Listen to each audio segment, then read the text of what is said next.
Just 300 some odd miles separates two of the greatest college football institutions, and the intense 64-year rivalry between the University of Miami and the University of Florida is one that cannot be ignored. Not a day would go by that I wouldn't ask myself, how do I get my Hurricanes ready to play these Florida Gators? In 1960 was my first year to coach the Gators against the Miami Hurricanes. I didn't sleep for 3 days prior. How do you prepare kids for one of the biggest days of their life? 1960, Florida 18, Miami nothing. 6 years later, I coached Steve Spurrier when he won the Heisman Trophy in 1966. Then watched him coach the greatest Gator football era ever. But the old ball coach never played Miami in the regular season. New Gator coach Ron Zook is our man now and has a true challenge ahead at the Swamp. Don't worry, Coach Coker was in the same boat last year, and all he did was lead his team to the national championship. First coach in over 50 years to do that. I am sure Coach Zook's not thinking about a national championship. He's got this weekend on his mind. State pride, first regular season game against Miami in 15 years. We both know that's a lot of pressure. Go, Canes! Go, Gators! Next!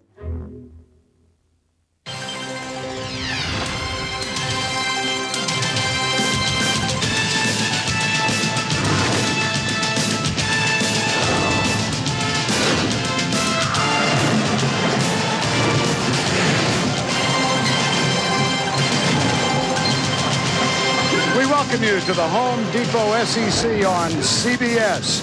Our first game of the season, and what a splendid way to start. Yes, there are tickets, but they cost you a bit.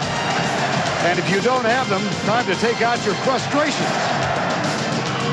Paint yourself up, get ready for the big dance. If you're a Cane fan, welcome to Gainesville. If you're a Florida fan, you've got the dominant color in the Swamp. The Miami Hurricanes against the Florida Gators.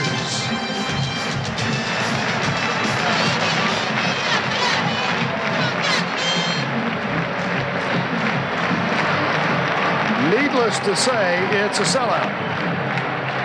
The 79th in succession here at Ben Hill Griffin Stadium in Gainesville. And good afternoon, everybody. I'm Vern Lundquist along with Todd Blackledge and Jill Arrington. Welcome to this highly anticipated first regular season matchup between these two teams in 15 years, and the first time the teams have played here in Gainesville since 1986. And what a setting we have. This stage called the Swamp. Miami comes in with gaudy credentials, ranked number 1 in the country, winners of 23 in a row, the defending national champions. They are trying to keep their second-year head coach, Larry Coker, undefeated, and they come in with a bit of a swagger, though it's a more channeled temperament than those Miami teams of a decade or so ago. For Florida, the second game under new head coach, Ron Zook. They're ranked 6th in the country, and to a man, they believe they have something to prove. Steve Spurrier, a brilliant career here. He's gone to the Washington Redskins. These young players believe they ought to be given credit for the marvelous records they've established over the past 12 years. It's Miami against Florida, and the spotlight will shine no more brightly than on the two quarterbacks, Rex Grossman, Ken Dorsey, 2 and 3 in the Heisman voting last year, and the spotlight of this game. And Todd Blackledge, what's your take on these two kids? Well, I'll tell you what, Vern, if I was coaching a national championship game today, I'd want Rex Grossman as my starting quarterback, and if he got dinged up, I'd want Ken Dorsey to come into the game. These are the two best quarterbacks in college football, and the thing I like about both of them, they're both winners. They both play big in big games, and most distinctly, they are fierce competitors. They may not look like it off the field, but when they get between the lines, they like to crank it up. Now, they are different in some aspects. Rex Grossman, I think he's a little better physically. He's got a better arm, maybe a quicker release. His great strength is he's an exceptional thrower of the deep ball downfield. Ken Dorsey, his mind is what sets him apart. He has great understanding of the game, and he's able to take what he learns in the classroom and watching film, transfer it onto the field. The game really slows down for Ken Dorsey. Ron Zook replaces the legend Steve Spurrier. There will be differences. Yeah. What differences do you see first? Well, the first thing Ron Zook did was recruit Rex Grossman to stay here in Florida. He did that by hiring Ed Zonbrecker as an offensive coordinator from Marshall. And what Zonbrecker brings is a faster tempo to the the Florida offense. They're going to go a lot more no huddle. As soon as that referee marks the ball ready for play, they want to snap it, catch the team off balance, make defenses simplify. Because they go to no huddle, it also means Rex Grossman more responsible for communicating at the line of scrimmage, calling protections. He has more freedom to audible. And the last difference, maybe a little more subtle, when things don't go exactly right, his strategy sessions and his corrections on the sideline will be a little more calm this year than they were under the old ball coach. Well, believe us, Miami has a lot of talent coming back, but they were depleted in the defensive secondary. Lost all 4 starters, 3 of whom were first-round draft choices. They're all in the NFL. They set a school record with 27 interceptions. It was the backbone of the Miami defense last year. Now, the new guys are very athletic. They're very talented, but as you can see, very green, very inexperienced. The good news for them, the strength of this Miami defense this year is the front 4, and they're counting on those guys up front to dominate games and allow this young secondary to grow up.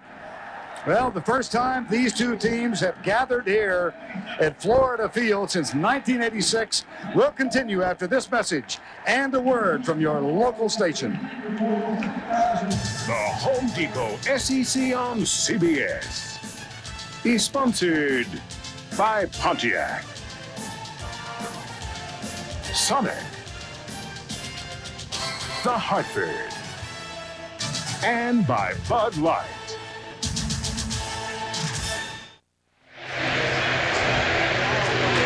Just a moment ago, a couple of kids probably dreaming of someday being Ken Dorsey or Rex Grossman. And inside, this place is vibrating. Ben Hill Griffin Stadium, a.k.a. the Swamp. And time now to welcome back the third member of our commentary team. Let's get out of the field and Jill Aaron. Well, thanks, Vern. Things have changed at Florida since the old ball coach left for the NFL. The competitive Steve Spurrier in his serious golf game was not known for burning the midnight oil, and he's a complete contrast from the new head coach, Ron Zook. Coach Zook often visits that weight room, but it's not just to watch. He gets involved. He's been so busy on the road recruiting 71 high schools, he doesn't even know his street address here in Gainesville. And he's certainly not one to waste a minute of time. He has a hard work ethic. An attention to detail and organization is unbelievable. And I think this Gator Nation seems to have been believing in his work. Vern, back to you. All right, Jill. Ron Zook, who served as an assistant here from 1991 to 1995 under Steve Spurrier. And he certainly got some enthusiastic following after the first game last Saturday night. A 63-17 win, a 51-3 win over University of Alabama, Birmingham. This was a week ago. Ron Zook, a very emotional moment. He is pointing at that moment to his father, Pete, 75 years of age in retirement in Lake Worth, Florida, and battling cancer. Pete and his mom, Dorothy, unable to make the trip this week, but glued, I am sure, to the television set in Lake Worth. Rex Grossman, one of the captains for this game. Robert Cromartie as well. Rex Grossman thought about leaving after Spurrier made clear his intention to go to Washington. And acknowledgement for some friend in the stands. And here come the Gators.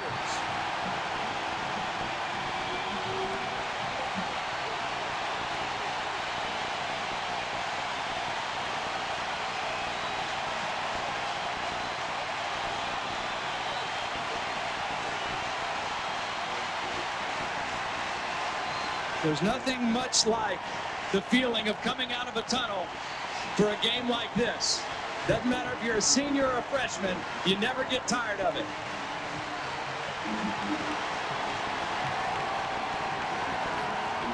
A wonderful home record over the past 12 years for the Gators of Florida. They've lost only 5 times here. And right behind them, ranked number 1 in the country, the Hurricanes of Miami.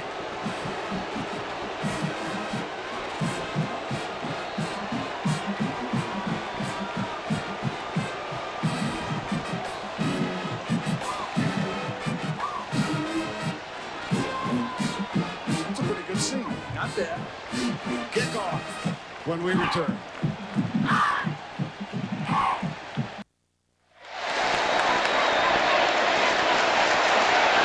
Welcome back back to Gainesville. First meeting here since 1986. A muggy afternoon, but for the moment, no threat of thunderstorms. Mostly sunny, as a matter of fact. The winds out of the east at 14. Pretty good breeze blowing here.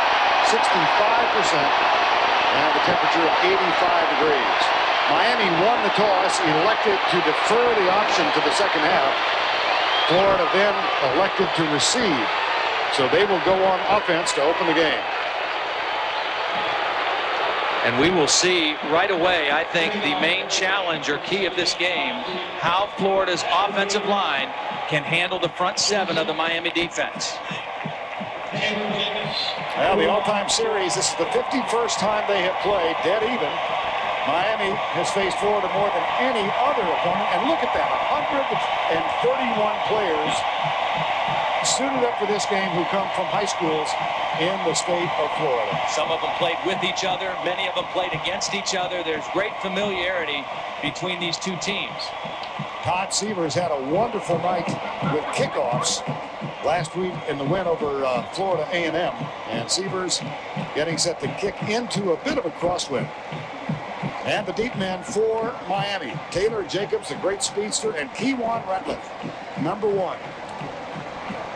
Early ball game special teams, also a big key in a game like this. Both teams have explosive players that can make big plays in the kicking game.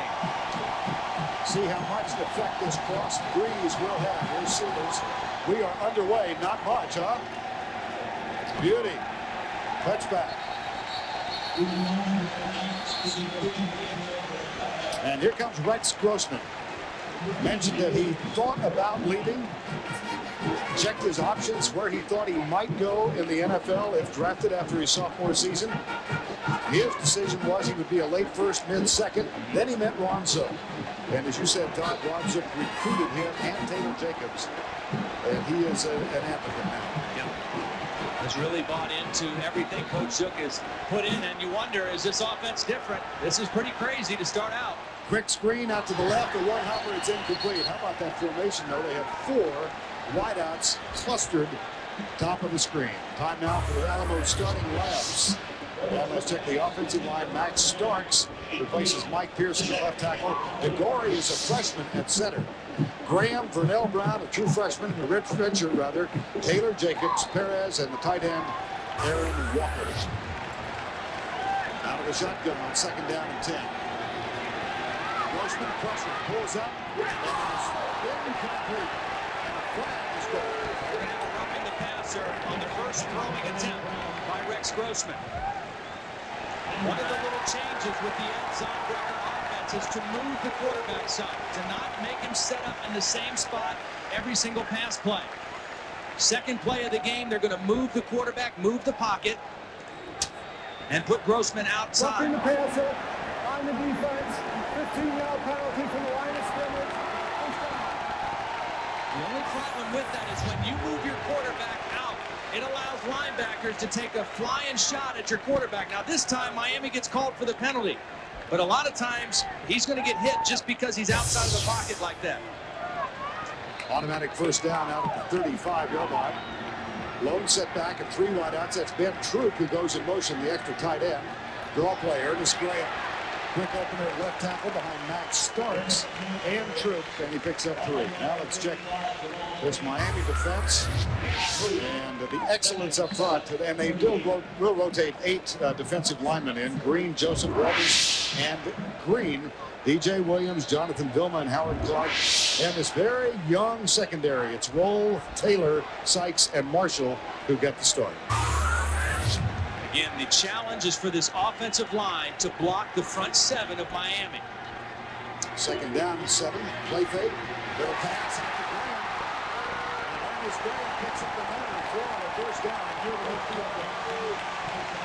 Nice little play action fake. Fake it to Ernest Graham. Slip him out of the backfield. Watch Rex Grossman sell the fake, then they cross the backs, and nobody picks up Ernest Graham. You cross the backs against man-to-man defense. Nobody picked him up. And a nice little play for Florida. And again, you see the no huddle. You see the tempo. They're calling the plays at the line of scrimmage, making the Miami defense be simple and line up and show what they're doing. Those 2 losses last year were to Auburn and Tennessee. The Tennessee loss here. Here's the handoff to Graham, tries to reverse directions and picks up 2.5 yards, but he does cross into Miami country. Cornelius Green and Jamal Green with the tackle. One of the real challenges, if Miami is allowed to defend the run with only 6 guys around the line of scrimmage, and they can play with 2 deep safeties, then Florida will have trouble. Florida has to make Miami come out of their basic defense and put an extra guy to stop the run. On second down, the quick screen, 2 tight ends out there. The block for Carlos Perez, and Perez out of bounds at the 40-yard line. Interesting formation. He split Aaron Walker and Ben True. Well, and we've seen a variety of formations already in this first possession. There's a triple stack. You got 2 tight ends out there as lead blockers. It's just a little screen throw to Carlos Perez. And again, a young secondary on the Miami defense. Throw a lot at him early. Give him a lot of different things to look at in this opening possession. Nice job by Rex Grossman running the show out there. There's the stretch. First down. Ron Zook, 48 years of age, hometown Loudonville, Ohio. 24th year as a coach, first year as a head coach. Came here after 6 years in the National Football League. Most recently as a defensive coordinator with the New Orleans Saints. First down and 10, Florida. Miami is not a big blitz team. They like to just line up and play with their 4 guys. Now already they're dropping a safety down in, right in here. An extra guy kind of creeping in there. And here they come. The handoff to Carthen. Slips a tackle, gets to the outside. And then Jamal Green completes the effort initiated by B.J. Williams. And Rand Carthen. Interesting that last loss here in December a year ago to Tennessee. Rand Carthen thought he would play because Ernest Graham was injured, but he didn't see much action. Rand's dad, of course, Maurice, the offensive coordinator with the Detroit Lions. 2nd and 8, early going. Grossman has time. Comes right. Good defensive job by Antel Roll on Taylor Jacobs. Yeah, he read the curl the whole way, and he was right in between Rex Grossman and his intended receiver, Taylor Jacobs. We talked about the new coordinator. Here he is right here in the middle. Ed Zonbrecker came from Marshall. Very prolific offense there the last 2 years with Byron Leftwich.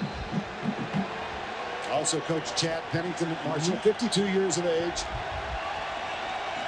Native Tennessean. It's 3rd down and 8. First 3rd down situation they've been in.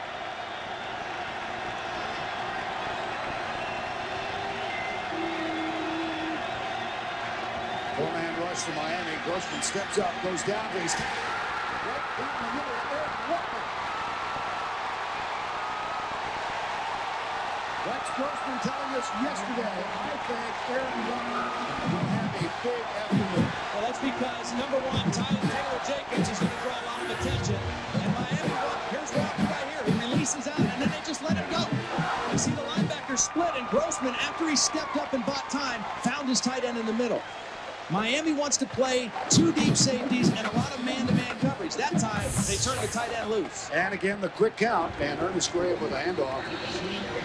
Gets inside the 14 to the 13-yard line. Graham with 182 yards in the opening game against UAB last week. You think an early key here is their success running? They have to establish some effectiveness running. They don't have to put up huge numbers running, but they've got to do enough to make Miami change what they like to do basically. Get them out of that standard 2 deep man under coverage. 3 wides to the left side. Walker is tight right. Here's the snap out of the shotgun. Grossman steps up, hit, flag. I think we're going to have a holding. This one may come back against Florida. We talked about this front of Miami, and you can't really even say front 4. You've got to say front 8 because they rotate at every position. They do it individually. Watch these 4 guys, the penetration, the quick push up the side. Nice rush on the outside. That was Jerome McDougal, who didn't play last week. One of the best pass rushers on that Miami defense, but they rotate guys so much, they keep fresh legs going at you all through the game. Now the idea for defensive coordinator Randy Shannon is to bring in fresh men in the defensive line after 8 to 12 plays, And by the time the game is over, he wants all 8 of his players, all of whom he considers starters, to play between 35 and 38 downs. This is Jonathan Vilma, who is chatting it over with the referee.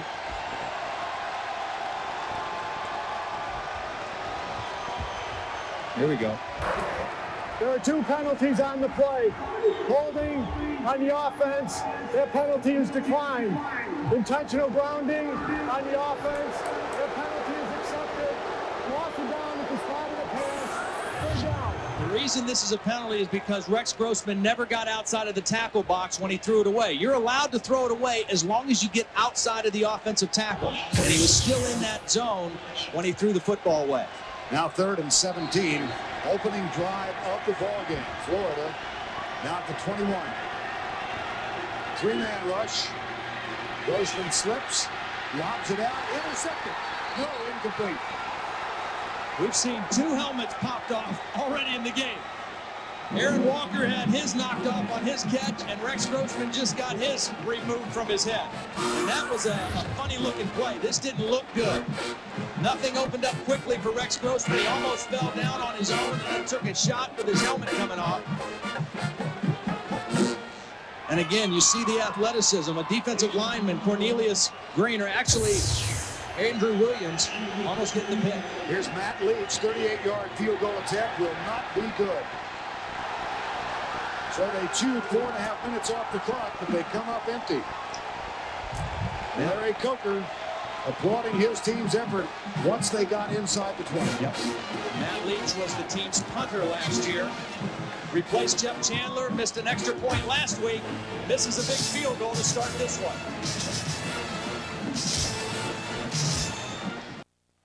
Okay.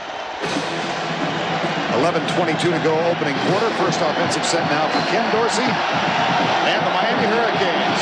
A brilliant season last year in which he finished 3rd in the Heisman voting. Rex Grossman, Eric Crouch, the senior from California. So smart, like another coach on the field. Big setup, little pressure, dropped the fumble. That is a fumble. And Dorsey is the first to pounce on it. That slipped right out of his hand. Exactly. And again, now I know these guys are used to practicing in Florida, but in a humid day like this, that football gets wet. Whether it's the center dripping on it, it was actually knocked out. I thought it slipped out, but it was knocked out. Bam Morris, one of the senior linebackers, got a little fingertip on it and enough to knock it loose. And Dorsey alertly falls on it. Bam Hardman, who comes around the right side, 2nd down and 16. And it was tipped by Hardman. There's Mike McTeal, number 59. And the handoff. Willis McGahee breaks a tackle and then is tripped up by Gus Scott. But they had him nailed for a loss at the 15. But you see the power of Willis McGahee. He is a powerful running back. Here's the offensive line for the Hurricanes, anchored by Brett Romberg. They lost 3 men to the NFL. The wideouts are Beard Johnson, the tight end, familiar name, Kellen Winslow, his first touchdown catch last week. 3rd down and 9. Keep an eye on Andre Johnson, the big receiver, is at the bottom of the formation. Dorsey looks his way, comes into the flat, and it is caught by the quarterback, Clark Greenhill. Nice defense by P1 Ratliff. They played zone, they forced Ken Dorsey to throw underneath, and then they came up and made the sure tackle. And a great 3 and out for the Florida defense, and they should get good field position here. Here's Ratliff back to return the punt, and it will be Freddie Capshaw, who did not play last week, did not punt in the opener. He's got a severely sprained ankle, the result of a scrimmage where he had a blocked punt prior to the season opener, but this is a fine punt. Yeah. And a fair catch taken by Ratliff. Freddie Capshaw, 44 yards on his opening kick of the game. 9:39 to go in the first.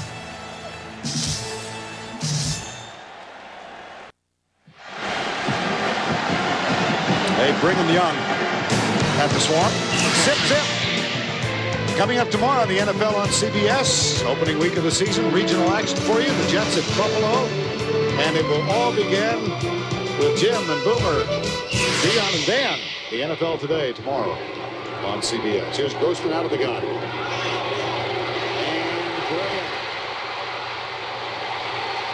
this is an early indication that all goes well for Florida. This is an excellent run by Ernest Graham. Vision is such a key characteristic of an outstanding running back. Watch Ernest Graham right here see that it's not open where he was going and then cut back this way, all on his own. He did that with his eyes. He hesitated for a second, made the quick cut, and turned it into a nice run. That's a gain of 13 for the 5'9", 215-pounder. On first down, draw play. Graham again comes right. Huge hole. Big gain. This one's for 11. And this is good for the Florida offensive line. Again, the challenge for them, make Miami defend the run honestly. So that will help them protect Rex Grossman. If they only want to put 6 in the box, then by golly, you got to run at him and make them stop it. And 2 plays in a row, Ernest Graham has gashed the Miami defense. Now Willie Green makes his first appearance on the field, and Rand Carthen is there as well. They split on either side of Rex Grossman in the shotgun. Mike DeGore, the redshirt freshman, snaps it back. Little shovel pass inside to Carthen, but Jonathan Vilma had done his homework. Yes. I mean, he was blocked. I mean, there was a man right there blocking him, and Jonathan Vilma said, no, you're not going to get me out of this play. I mean, he just made an outstanding read, quickly read it, got off the block, and made the tackle. Real student of the game, loves knowing what everybody's doing, takes great pride in his preparation, gets really upset with himself when he makes a mistake on the practice field. Of course, the rest of his defensive teammates like to let him have it when he does as well. Stepped in for Dan Morgan a year ago and had a terrific year, culminating in the Rose Bowl championship. Here's the snap on second down, pressure from the outside from McDougal. Grossman tipped. Knocked down by Matt Walters, number 91. Yeah, Jamal Green got pressure, and that's who put the hit on Grossman, and Matt Walters able to get his hands up. Again, you see this front 4 right in here. This is where it starts. Now, Grossman does a nice job of stepping up in the pocket, but Max Stark's just not able to stay with Jamal Green quite long enough to allow Grossman to make the good throw downfield. 3rd down and 8 from the 40. Scoreless first quarter.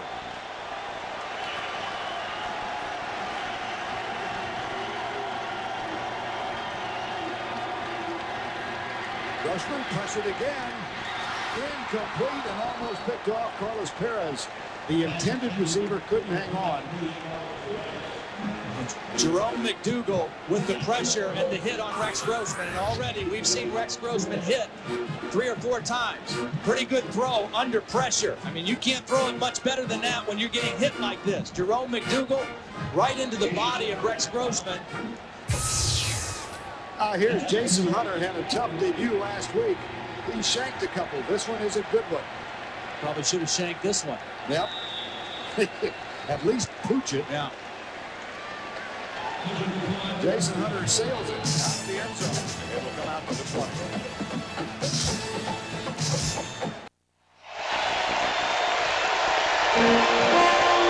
Coming up later, an all-women's American women's final. Serena Williams against her sister Venus Williams.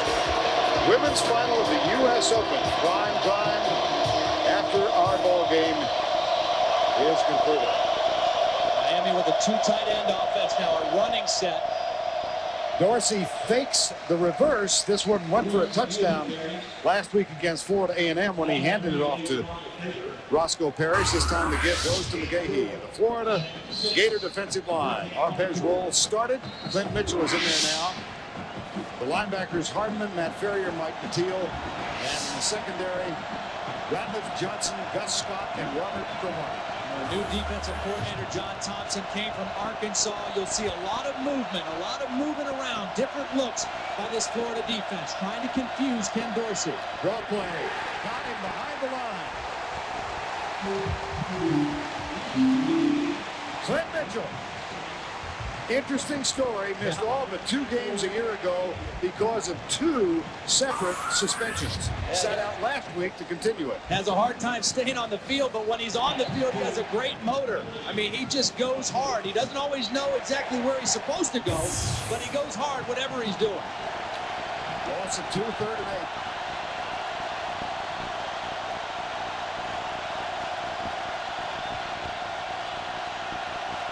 Three down linemen. They'll rush 5. Scott coming in the blitz. It's caught by Ethnic Sands, and he reverses himself and gets around Robert Cromartie. Yeah. Nice job protecting Ken Dorsey, and a nice job by Ethnic Sands feeling Robert Cromartie on his inside and planting after the catch and wheeling back outside. Watch the end of this route now. He's going to feel Cromartie get inside, and as soon as he feels that, he plants and peels it back to the Miami sideline and adds about 10 more yards. First down for Ken Dorsey and the Hurricanes. Play fake, Dorsey, right side, got a man open. Kellen Winslow Jr. Boy, is this guy going to be good. I mean, he's young, he's still learning, he's still growing into a tight end body, but he's an excellent receiver. May have the softest hands of any of the receivers on the Miami team. Dorsey's dad, the great Hall of Famer with the San Diego Chargers, who did not allow his son to play football until relatively late in his life, taught him chess first. Play fake again. Dorsey a lot of time behind the intended receiver, Winslow, who was alone at the 25.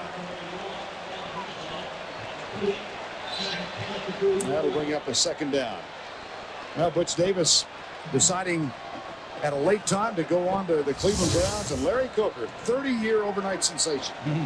Great coach. I mean, he really is. You know, and I think unfairly a little bit, everybody said last year he won the championship with Butch's players. It was Butch's team, but they had two tough road wins at BC and Virginia Tech that he had to keep that team together in the fourth quarter. Flags. Looks like it might be a delay.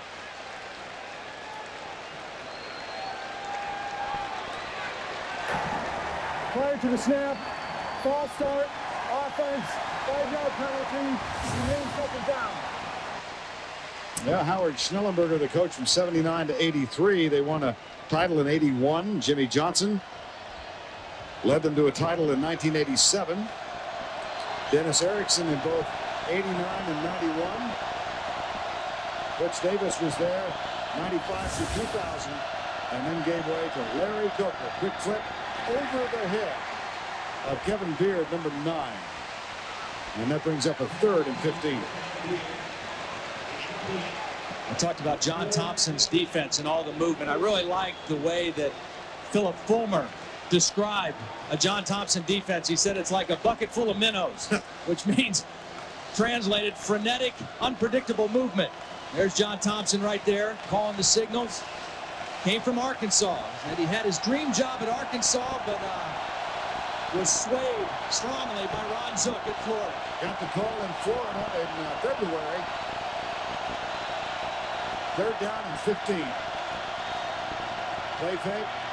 Here comes the blitz. They find McGahee, and he works inside the 40, but that will be short of the first down. Tough to make up that amount of yardage on a 3rd down play. Here's John Thompson, 46 years of age, said he waited 20 years to get his dream job, which was defensive coordinator in his home state in Fayetteville. And then Ron Zook called him in February, said they'd never met. And Zook came in on a Florida plane to bring John back to Gainesville to talk about it. John said, not that I was easy, but I made up my mind before the plane landed. 53-yard field goal, Severs. That's got plenty of leg. It's good!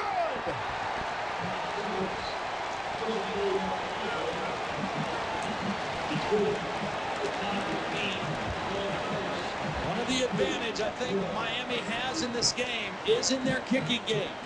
Severs, an experienced guy, nails this one through with no doubt. And that was a fine hole by Freddie Kempshaw. Absolutely. Here is the kickoff. Todd Severs. This one will be returned by Kewan Ratliff. He gathers it, and they take the reverse to Taylor Jacobs. And Ratliff is hammered at the 11-yard line by Carl Walker. That was a heck of a kick by Severs. And we saw him drill the long field goal. We saw him kick the opening kickoff out of the end zone or deep in the end zone. That was an intentionally high kickoff to allow Miami's coverage team to run down there. And anytime you can stop a team inside the 15-yard line with a defense like Miami has, that is excellent work on the special teams. Remember what Ron Zook told us yesterday. He thought the most decisive factor in this game would be special teams big plays. On 1st and 10, Grossman, ball play. Graham got a little room. There's a stiff arm. Out of bounds at the 18, a gain of 7.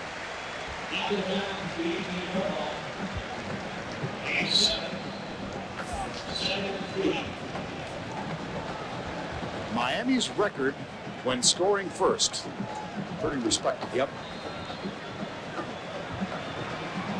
And it's 2nd down and 3. Gators. They moved the ball well in their first 2 possessions, but a missed field goal, and this time on Andrew Williams comes through and makes the tackle of Ernest Graham. Well, a nice little stunt this time by the Miami defense. They've been playing pretty straight up. This time the tackle went outside, the end came underneath, and he was unblocked. That was Andrew Williams with nobody picking him up. They confused the left side of the Florida offensive line on that play. And here's where the Florida offensive line, at least in the early going, has had problems. 3rd and 1. Yep. And when you're in definite pass situations, that's when Florida has been having trouble blocking this front 4 of Miami. They're better off when they keep them guessing whether it's run or pass. 3rd and 6. Low snap. Grossman gathers it in. Comes right side. Has a man. Got it. What a catch. Ben Troop, the tight end, number 84. Well, what a throw, because DJ Williams had excellent coverage on Ben Troop. I mean, there wasn't much room to put this in. Here's Troop. Watch him run the corner route against excellent coverage. And Grossman, you just can't throw it any better than he did right there. Big 3rd down conversion for the Gators. That's a gain of 17, a 1st down at the 32-yard line. O.J. Small goes wide to the left side. See, Florida bringing 2 tight ends in. This is a run set for them. Miami still with their 2 deep safeties. Troop steps back. Jacob steps up, and Troop goes in motion. Play fake. Grossman, pressure. A lot of pressure. And it is caught. No, out of bounds. Aaron Walker, but he came down near the Florida bench. Well, Sean Taylor, the free safety, made a beeline for the football, and I think his collision with Aaron Walker caused Walker not to be able to bring this in before he got out of bounds. I mean, Rex Grossman's running for his life, and Sean Taylor gets a little bit of the body and the hand on the football, and then Walker just not able to snag it before it went out of bounds. Well, the crowd reacting to the replay looked like his foot might have come down in bounds. Only need 1 in college. 2nd down and 10, handoff. And that's Ernest Graham again out to the 38-yard line. The crowd got a little angry when they saw that replay. I'll take another look at it. Grossman unloading it to the sideline. Walker goes up. He's bobbling it right there. Looks like he had it. With that left foot in, looks like he had it. Nonetheless, 3rd down and short now for the Gators. The need is 4. Here's Grossman. Gets his protection, but it's a little behind Aaron Walker. It'll be 4th down. It's one Rex wishes he had back, because he had a nice thing set up there. Walker crossing the field. He had an opening, would have easily had the 1st down if they were able to make that connection. And for the day, Grossman now 5 of 11 for 63 yards. Had that string of 9 consecutive games a year ago with 300 or more. This is where I think Florida has to be sound in their punt protection. This is a good one from Jason Hunter. Ethnic stands, gathers it at the 13. Breaks a tackle, and a flag comes down at the 27 as Sands goes down.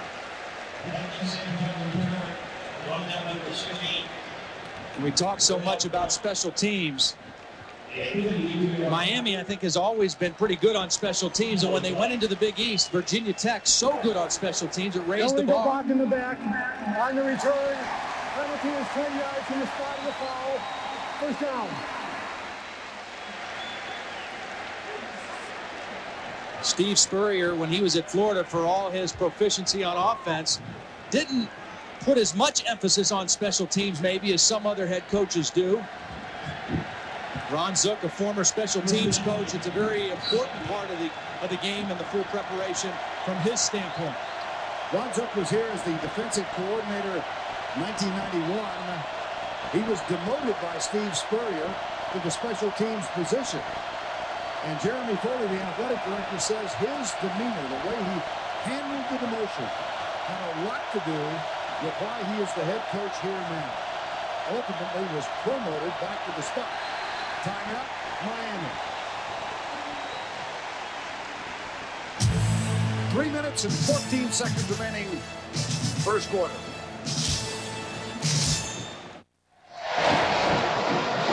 Ron Zook in his second game as the Florida head coach. For more on that, let's go down to Jill Arrington. That's right, Vern, athletic director. He is not losing any sleep over hiring Ron Zook. He says the proof is in the pudding. The past 8 months have just reconfirmed his belief in him, his passion for the University of Florida, the way he recruits this whole state back in the spring, and also just the way that he's kept the recruits, the players on this team believing in him and his hard work ethic. He says it showed them why they picked Ron Zook. All right, Jill, athletic director Jeremy Foley, who first talked with Bob Stoops and Mike Shanahan before contacting Ron Zook. Here's McGahee. Oh, once he gets into the secondary, it's frightening if you're the defender. He's got great speed. Well, Andre Johnson is the track star on the Miami team, the fastest on the team.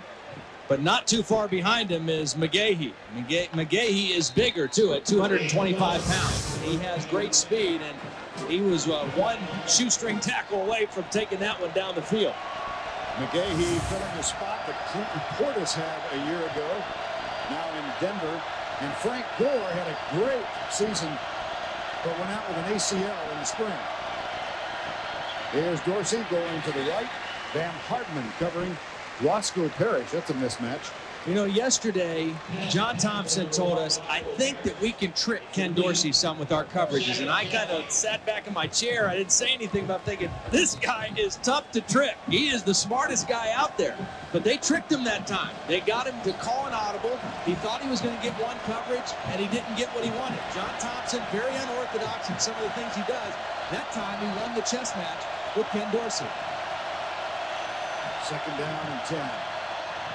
Handoff, McGahee breaks the tackle, surges out across the 40 and is down at the 41. That's a gain of 13 and another Miami first down. Dennis Dodd is on the scene in Gainesville, bringing you his unique insight into the Miami-Florida battle and other key weekend games at CBSSportsline.com or on America Online. Enter keyword CBS Sportsline. Ran into Dennis coming up the elevator. That big suitcase with him. He was sleeping here in the stadium tonight or what? First and 10, handoff. And a gain of a couple to the 45. That was Quadrine Hill, number 23, out of Sunrise, Florida. You know, we talked about the losses on the offensive line that Miami suffered last year with their two tackles. Bryant McKinney, the 7th guy picked in the draft by the Vikings. Joaquin Gonzalez was a 7th-round pick of the Browns, made that roster. New guys up front on the outside, but Larry Coker thinks this team might be a better run-blocking offensive line. They're more physical than those two guys they had last year. As good as they were, these guys are a little bit better in the running game. Out of the eye on second down, McGahee, the deep back. Now they power the formation to the right side. It's Quadrine Hill, the fullback. Nice open field tackle at the 50-yard line by Keywan Ratliff. Quadrine Hill was not supposed to be the starting fullback. They had a guy named Kyle Cobia was going to be the starting fullback. He got hurt. Hill is more built like a tailback at 6'2", 210 pounds. But what he does give you is he's very good coming out of the backfield, as we saw right there, catching the football. A little undersized as a blocking fullback, but a pretty good runner and catcher as well. There's a test for the run-blocking prowess of the Miami offensive line. It's 3rd and 2 at the 50. Better not forget about Andre Johnson at the bottom. Winston, the tight end. Here's McGahee. Looks like he's got it. At the 48-yard line. There's no better way to take a boisterous crowd out of a football game than by running the football successfully if you're a visiting team. And that's what Miami is doing right now. They're chewing up time. They're moving the football. They're moving the chains. And they've quieted this Florida crowd. This current drive now its 7th play. Roscoe Parrish, number 1, goes wide right. Andre Johnson, bottom of the screen. And Ken Dorsey, 27-1 as a starter. With time, Andre Johnson climbs the ladder, grabs it. First down, Miami at the 26. Too much cushion given by Kewan Ratliff. I mean, you got to respect Andre Johnson, but you've got to be up a little bit tighter than that. I mean, this is too easy for Ken Dorsey. Single coverage, look at the cushion. You don't even see Kewan Ratliff in the picture. He's respecting the speed too much, and then he still doesn't make the quick tackle. He's got to get up there and be a little bit closer to Andre Johnson. He's a good cover corner. He's got to be a little bit tighter on that. Rob Judzinski, the offensive coordinator, said he is as strong as Michael Irvin. He's an impressive-looking wideout. Parrish and Gathers are on the field together. Here's Dorsey back with a lot of time. And double coverage on Kellen Winslow, and the pass is incomplete. Nice coverage by James Ferrier, the middle linebacker, running with Kellen Winslow. Nowhere for Ken Dorsey to go with the football. We've reached the end of 1 with our score 3-0. And we'll return to Ben Hill Griffin Stadium right after this message and a word from your local station. We begin the start of the second quarter. 3-0 Miami lead, and they are threatening. With a second down now at the 26-yard line. Backs in the eye. Dorsey hands it off. McGahee straight up the middle. And he plunges near the 15, and that could be close for another first down. Vern Lundquist, Todd Blackledge, and Jill Arrington with you from a jam-packed Ben Hill Griffin Stadium. Todd's the taller of the two. What are your impressions of the first? Well, similar to when these teams last played in the Sugar Bowl, Miami is the more physical team right now. We've seen that on the defensive line. We're seeing it on the offensive line right now as they're running the football right at them. Very important series right now for the Florida defense. Step up. 3rd and 1.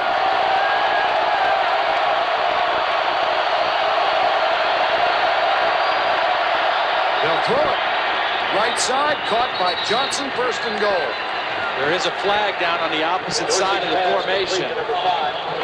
I think what the Miami thinking there is this is 2-down territory. If they don't make this, delay a game on Miami, so negate the easy conversion. You see, the other thing that's happening, because they're running so successfully, it's really put the Florida defense on their heels a little bit in terms of rushing Ken Dorsey. The Florida defense is not bothering Ken Dorsey nearly as much as the Miami defense is bothering Rex Grossman. That is the 4th penalty on the Hurricanes. 3rd and 6. Johnson goes wide left. Sands and Parrish come to the right side. 3-man front for the Gators. They bring 4. Dorsey got a man, incomplete in the end zone for Ethnic Sands. Miami did a nice job of picking up the blitz. They came with a safety blitz, and Willis McGahee was there to protect his quarterback, but Ken Dorsey not able to make the connection. Take a look. It's coming in from here, and there's McGahee. He's picked up the blitz. He does his job. That allows Ken Dorsey to be in the pocket and make the throw, just not able to connect. Capshaw with the hold. Sievers with the kick on the way. And he has nailed his second. This one from 38 yards out doubles the Hurricane lead. They're up 6-0.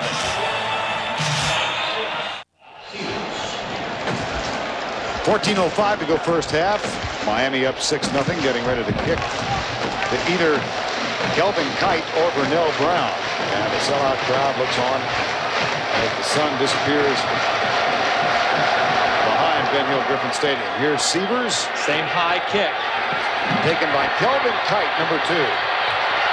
Slips a tackler, looks for help. That's Andre Johnson, who drags him down at the 27-yard line. How about that? One of the best wide receivers in college football, running down on kickoff coverage and making a heck of a play in the open field. You don't think special teams are important to Miami? One of your best players and one of the best players in the country getting it done on kickoff coverage. Andre Johnson heads to the Miami bench. First down and 10, Florida trailing by 6. Here's Grossman, quick setup, fires it.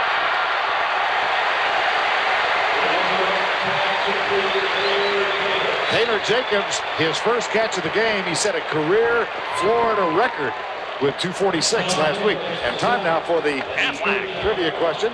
Who is the only player to letter in football at both Miami and Florida? I'm a little disappointed we don't have our duck here in the booth. Where is the duck? My man Bert Fleming, I think he's responsible for the missing duck. On first down, shovel pass. That one went nowhere. Yeah. I like the first down throw to Taylor Jacobs because in the third down passing situations, they're having trouble protecting Rex. You got to throw it more when it's a run-pass threat and get that guy involved in the game, Taylor Jacobs. Taylor Jacobs was the third option last year behind Jabbar Gaffney and Rashay Caldwell. And he is far and away the lead man in the offensive scheme now when the passing game is considered. Second down and 10. There's a stunt defensively. Grossman has time. Down the middle, intercepted. Picked off by Antrell Roll. And Antrell Roll is on one. There's a flag down. Roll finally captured at the 20-yard line.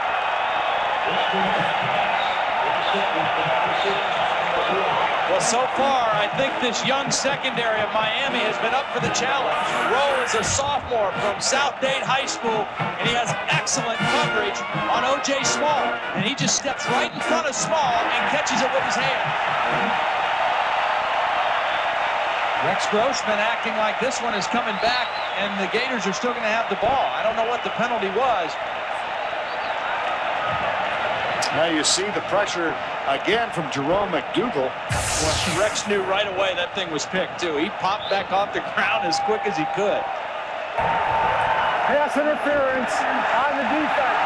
Ball be placed at the start of the play. First down. What a break for the Florida Gators. And it's certainly, I can't imagine it was Antrell Roll. No, I don't think it was on Roll. I mean, he was in good position, made a good play. It had to be away from that where the penalty occurred. And Ron Zook, boy, he knows they dodged one right there. That's Mark Stoops, the defensive secondary coach, younger brother of Bob Stoops, of course, the head coach at Oklahoma. I talked to him down there on Wednesday. He said, 3 weeks ago, I was really worried about this secondary, but I feel pretty good about our guys right now. Now Miami has to use a timeout. CBS Sports coverage of the Home Depot SEC on CBS continues after this word from your local station.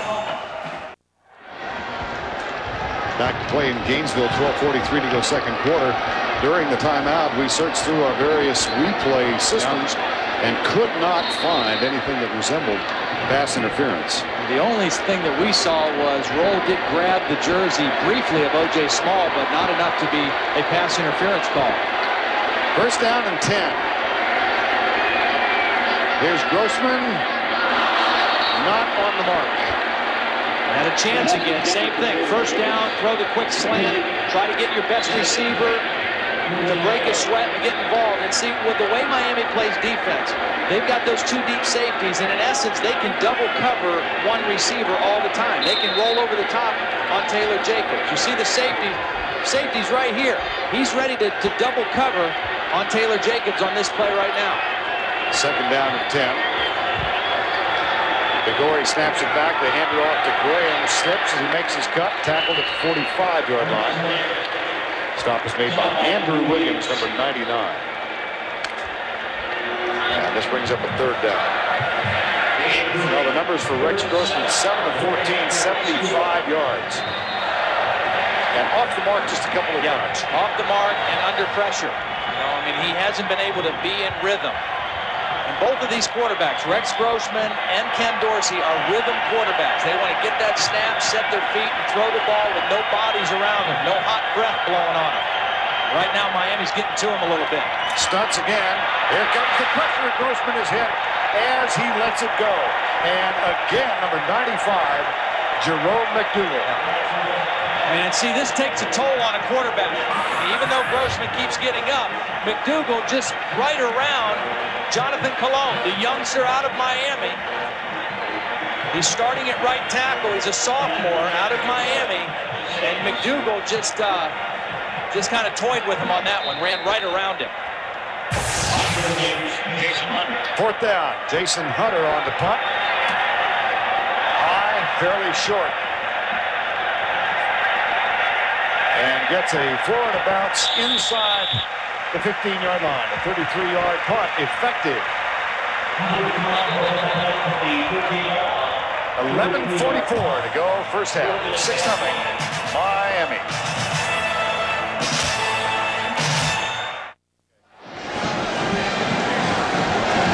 .44 to go, first half. Miami up 6-0. Their 23-game undefeated string on the line. First visit here since 1986. First regular season meeting between these two teams since 1987. First down and 10. We have confirmed with the sideline that the biggest play of the game was a pass interference call on Antrell Roll, who made the interception. We'll bring that back in just a second. First down and 10. Backs in the eye. McGahee out to the 17-yard line. Antrell Roll intercepted Rex Grossman, returned to 32 yards, and here's the call. And I've watched this several times, and I don't see interference. Now, all you're going to see is a slight grab of the jersey right there, all right, with the left hand. They didn't call defensive holding, they called pass interference, and that, boy, that's a tough call by the Big East officiating crew against the Miami Hurricanes. That negated that man's interception and a first down for Miami at the Florida 20. Here's a slight play fake and Pressure. Kevin Steering. Yep. First time that they're able to get pressure on Ken Dorsey, and it's Marcus Okendo Johnson. Again, neither one of these quarterbacks are nearly as effective when you get people around them, when you can bother them. And this is the first time Florida is able to get somebody right into the face of Ken Dorsey. Not able to set his feet, and the result was a bad throw. 3rd and 6 at the 17. Brown comes alive.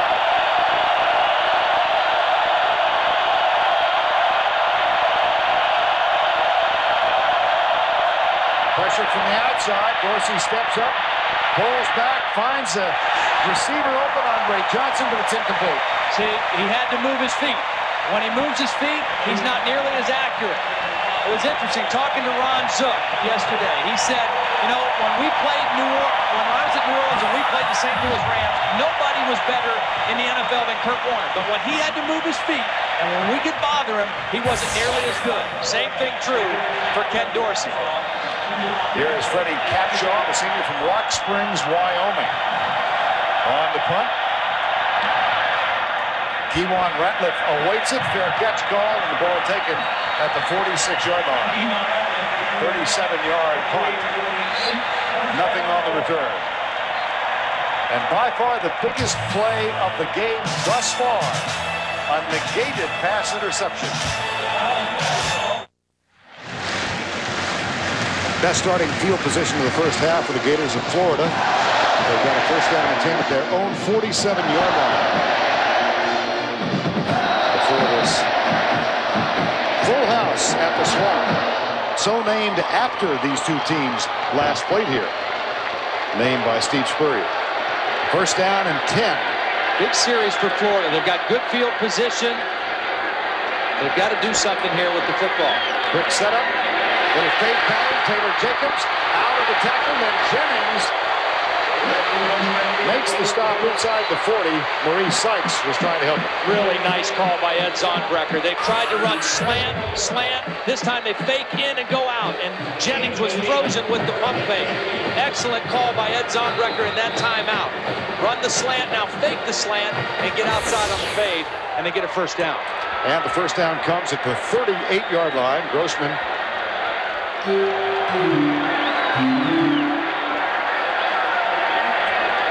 marks out the signals. Gain of 14 in the last play. Now a little half roll, looks back to his left. Flag is down on the far side. The pass incomplete. They tried to throw a throwback screen to Ernest Graham, and it was snuffed out by Miami, and he did a nice job of just throwing it away.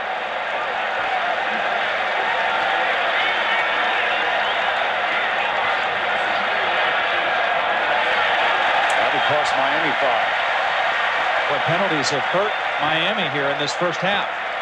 6 penalties, 52 yards. And a couple of them at very critical times that have kept drives Offsides going. on the defense. 5-yard penalty. You do first down. And that expands the options now for Ed Zornbrucker, 1st and 5. Miami is not a tricky defense. They line up in press coverage with their corners right up in the face of the receivers every play with 2 safeties deep, and they play all their coverages out of this one look, a press look. Sometimes they play man, sometimes they play zone, but they always start looking like this on the receiver. On 1st and 5, the handoff. Graham Carthen with a stiff arm comes left to the 25. 1st and 10, Florida. Nice run by Carthen, and they actually used Ernest Graham as a little bit of a decoy on that play. Graham faked the other way. They crossed the backs, and Carthon slipped out the other side. Watch now, Graham's going to fake. Carthon, they crossed the backs up, and Rand Carthon with a nice stiff arm on DJ Williams gets the 1st down. 1st and 10 at the 25. Florida trails by 6. Ben Troop is the man in motion, and somebody moved in that offensive line. Aaron Walker, the tight end, the other tight end, was in a down position and started early. Prior to the snap, false start, offense, 5-yard penalty, remains 1st down. A momentum killer. You know, you got things going. You've made a couple 1st downs. You got the Miami defense on their heels a little bit. Now you get behind the chains here on 1st and 15. Just inside the 30-yard line.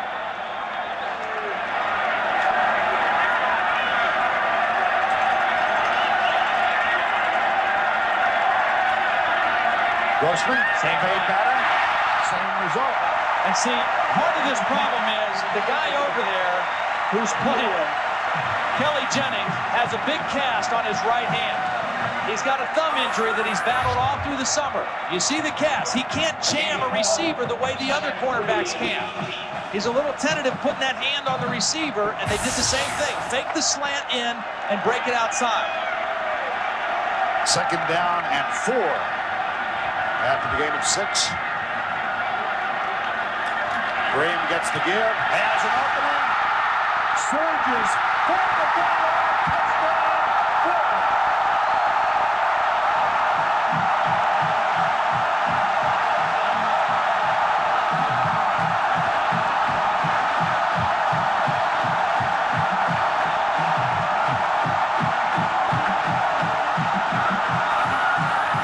Excellent blocking up front. It's a trap. Shannon Snell with the trap block, number 75. And Ernest Graham slips through the crack and into the end zone. What a run by Ernest Graham. Extra point is not called, and that provides Florida with a 1-point edge.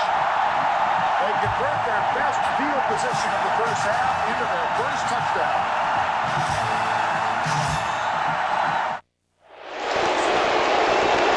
Touchdown gallop of Ernest Graham worth another look, Tom. Yeah, it starts with the block by the left guard Shannon Snell, and then what Maurice Sykes learns is you're not going to knock Ernest Graham down just by colliding him. You better wrap your arms around him. Ernest Graham, when they played in the Sugar Bowl 2 years ago, 15 carries, 136 yards and a touchdown, the main bright spot. He told us when we visited with him on Friday, he's been waiting for this game, waiting for 2 years to get another shot at the Hurricanes. Now Florida will kick off for the first time, and Matt Petrovich, an old-fashioned straight-on kicker, who's also something to behold on kickoff coverage. He had 8 solo tackles a year ago, and here is his kick.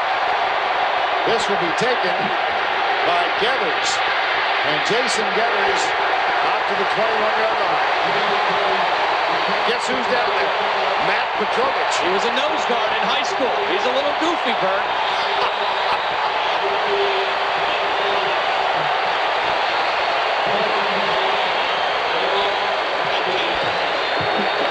Well, time now to answer the Aflac trivia question. The only player to letter in football at both Miami and Florida.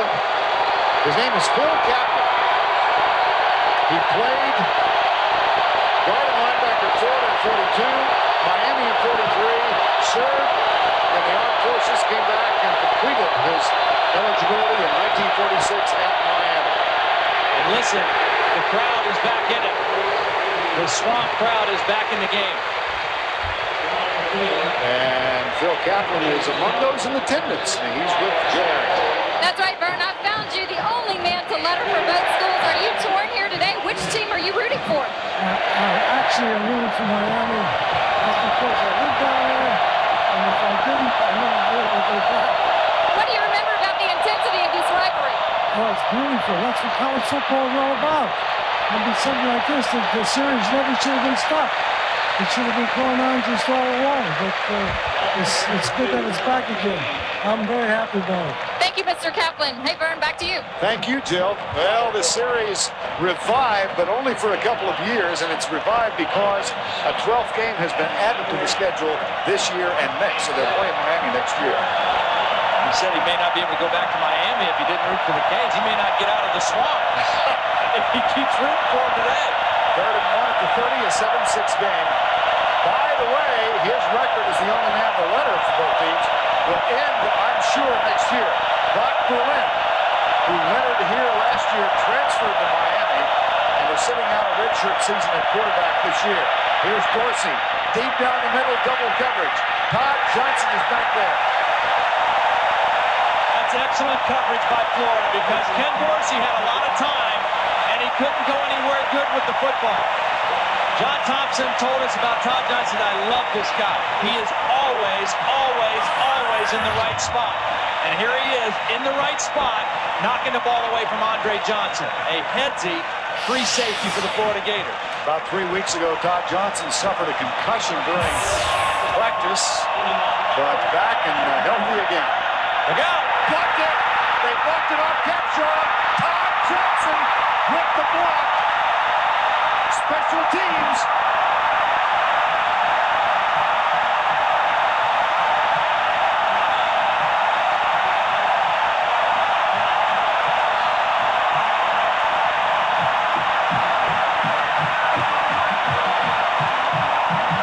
Was demoted as the defensive coordinator and made the special teams coach. They became one of the best special teams in the country. Todd Johnson just made the play on defense right up on the inside. They forced the personal protector, DJ Williams, to block somebody else. Nobody. I mean, Gus Scott wasn't blocked either. He was there for the recovery.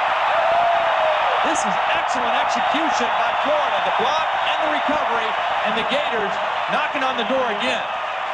In 1994 and 95, while Ron Zook was the special teams coach, the Gators blocked a total of 12 kicks. Now, first down, just outside the 10. And the play clock, What? my goodness. Delay game, offense, 5-yard penalty. That shouldn't happen when you're coming off the sideline. This is a team that wants to play with a fast tempo all the time, and boy, you just can't let that happen. Now, you got to remember, too, this is still a relatively new system for Rex Grossman and all these offensive football players. New terminology. They've had a full spring with it and a full summer camp, but they're still growing into it. And that time, they got a little caught up in the communication. Florida 67% in the end zone once inside the red zone last year. Here's Carthen, dragged down behind the line by Andrew Williams. Great penetration. Again, this front 8. And I say that because they rotate so many guys. You see big number 75 there, Vince Wilfork. He's not even a starter, but he may be one of the best defensive linemen in the country at 6'2", 350 pounds. A powerful athlete. 2 sacks last week against Florida A&M. Second down. Grossman back. Gets time, goes in the middle for double coverage, and it's incomplete, intended for Aaron Walker. No, Rex Grossman has felt the breeze of the Hurricanes today. That last play, he didn't set his feet. He's been knocked around. Helmet taken out, banged around, hit after the play, passes knocked down, and that takes its toll. I mean, it forces a quarterback to hurry throws and to not set his feet. And that's exactly what he did on that throw. 3rd and 15. 3rd and 16. What a stand so far by the Miami defense in the sudden change situation. Again, a straight 4-man rush. Grossman. And the coverage was excellent by Antrell Roll. Excellent coverage. I mean, Rex Grossman had plenty of time. He set his feet, just know where to go with the football. And again, I'd have to say this young, inexperienced secondary of Miami is holding up very well. And that'll bring Matt Leach on for the field goal. The block kick gives them the first down at the 11-yard line, then the delay of game, and the draining of the emotion in this stadium was palpable when the delay was called from 34 yards out. Give credit to that Miami defense. Leach. Got it. So they do come away with 3. Had to get something there. Absolutely.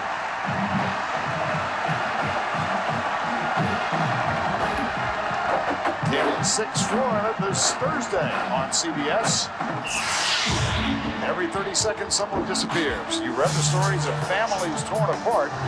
Now meet the team who can find the missing and bring them home. Without a Trace, Thursday this fall after CSI on CBS.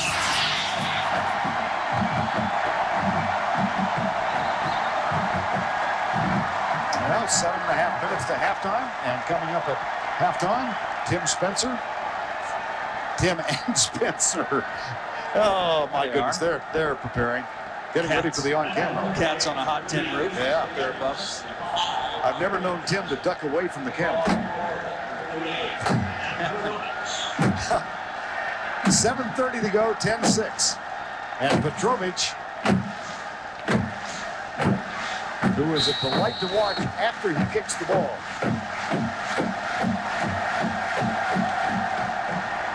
That's good. Touchback. Well, the series started in 1938. It was discontinued in 1987. Perhaps the most famous game, this SEC moment presented by Sonic. November 27, 1971, it became known as the Florida Flop. John Reeves was the quarterback. He was for Miami in quest of a national passing record. They wanted to get the ball back one more time to give him a chance to hit Carlos Alvarez. So the Florida players under Doug Dickey fell down, allowing Chuck Foreman to score to get the ball back. And Chuck Foreman is still angry about it. Yeah, that's well, you don't do that. The Florida Flop. Here's Dorsey. Kellen Winslow. Gus Scott makes the tackle at the 29-yard line.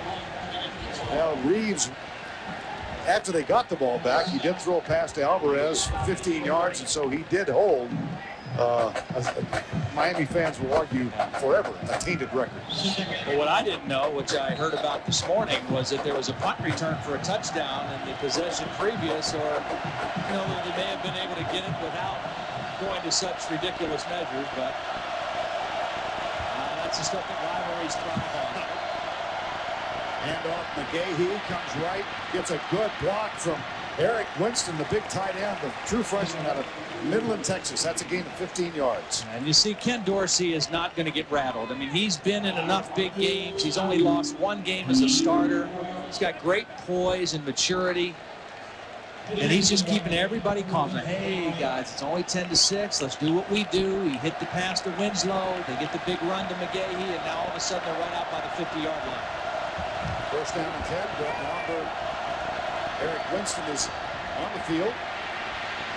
There's McGahee. Down at the 46. Now Ken Dorsey in his senior season. Brilliant career at Miami. And he particularly excels when he faces a top 10 team. And that says a lot. I mean, 11 touchdowns, only 3 interceptions against top 10 opponents. I think a guy who plays big in big ball games, there's something special about it. I think both of these quarterbacks have done that in their career. Second down and 8. Gathers. Roscoe Parrish is wide to the left. Here's Dorsey looking deep, fires it out for Ethnic Sands, incomplete.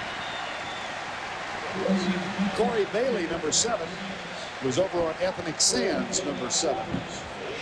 Both defenses are playing well here in the first half. I mean, they're covering the receivers down the field. They're getting to the quarterback a little bit. They're giving up some plays in the running game, but when it counts, they've been able to come up with big plays. And here's another big one, 3rd and 8 against John Thompson's defense. 5:40 to go, first half. Andre Johnson up top against Kewan Ratliff. Man-to-man coverage, Kewan's way inside. Comes the corner blitz. They fire it out to Winslow. Bailey, and the lead might have garnered a first down for Winslow and the Hurricanes. Yeah, that's a nice decision. I mean, Winslow, again, he's still growing into the position as a tight end, but he's 230 pounds. Reported to camp about 240. He lost a little weight, but watch him drag the defender enough to get close to that first down. Man-to-man coverage, tight end against a smaller defender, and then he fights for the first down. And got it. Corey Bailey's 185 pounds. Kellen Winslow's 230 pounds. That's a good matchup for the Miami offense.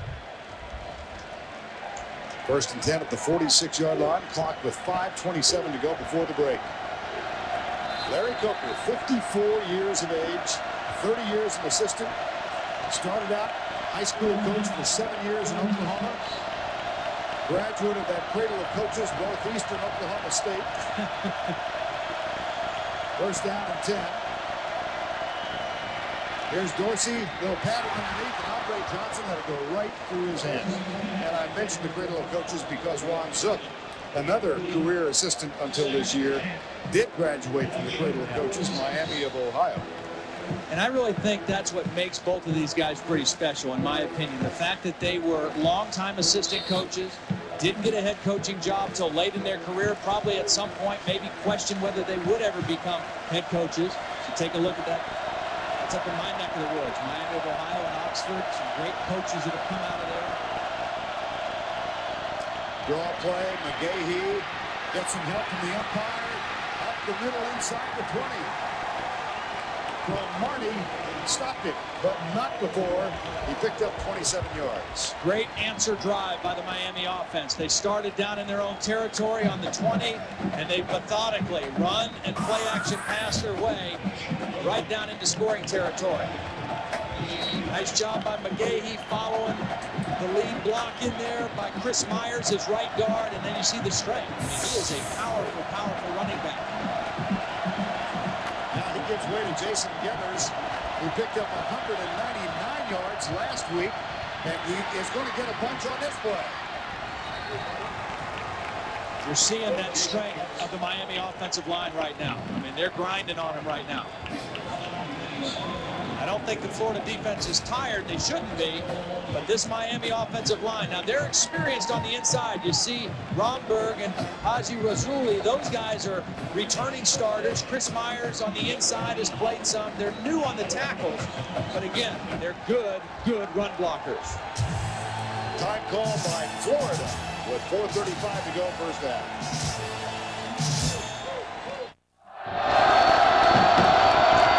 Miami got the first two scores, both field goals, to take a 6-0 lead. 18-yard run by Ernest Graham, and the extra point gave Florida a 7-6 lead. A block punt gave them a first down at the 11-yard line as Todd Johnson blocked the punt and Freddie Capshaw, but the delay of game penalty gave them a first down at 15. They had to settle for 3, and they lead for the moment 10-6. And really the challenge right now is for the inside triangle of the Florida defense. Brian Savalio's in there, Tron Lefever's in there, and Reed Fleming is in there as the middle linebacker right now. Because all this running that Miami's doing is coming right up inside, right at the heart of the Florida defense. And after the Gators run, they've got a first and goal at the 6. Now Andre Johnson breaks out wide left, matched up against Keywan Ratliff. Double tight ends, play fake. Go in the corner, the fade route, he's there. Caught, touchdown, Miami. See, when you run that effectively, it makes it tough to play pass defense because you got to respect run. You're not going to pressure the quarterback. They fake the run, and the same thing that we've seen from Florida. Watch him set him up. He's going to fake the quick slant, plant the right foot, and then back to the corner, and Dorsey delivers the ball high and outside. Impossible to cover, single cover against a big receiver like that. Here's the extra point. Severs knocks it home. Ken Dorsey's 62nd career touchdown pass. He's the all-time leader in Miami. There have been some pretty good ones who preceded him.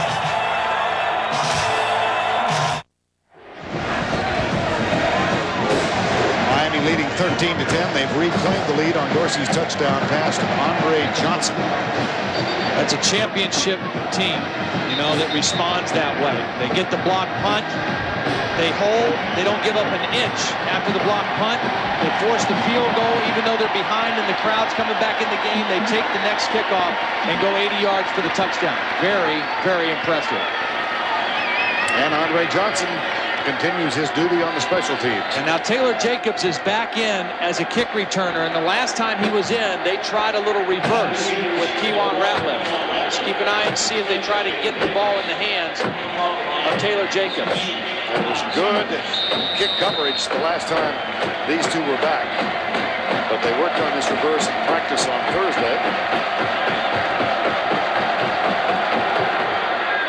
The receivers with the kick, and no concern about the reverse there.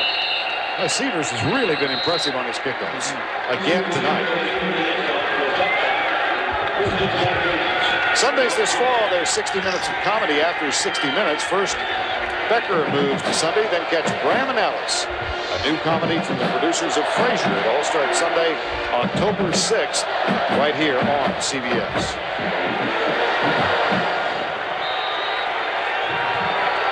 First down and 10 from the 20. Florida trails by 3. Inside route, Jacobs bobbled it. And he had some room to run. Let's go back and take a look at the touchdown. You'll see what Ken Dorsey saw. Right up here, single coverage. Nobody helping from inside. He says, I know what I've got. I've got my big guy running a corner route. I'm going to have protection because we're keeping the backs in. And that's like stealing for Ken Dorsey. He got the coverage he wanted, and he delivered the football. Second down and 10 after the incomplete pass.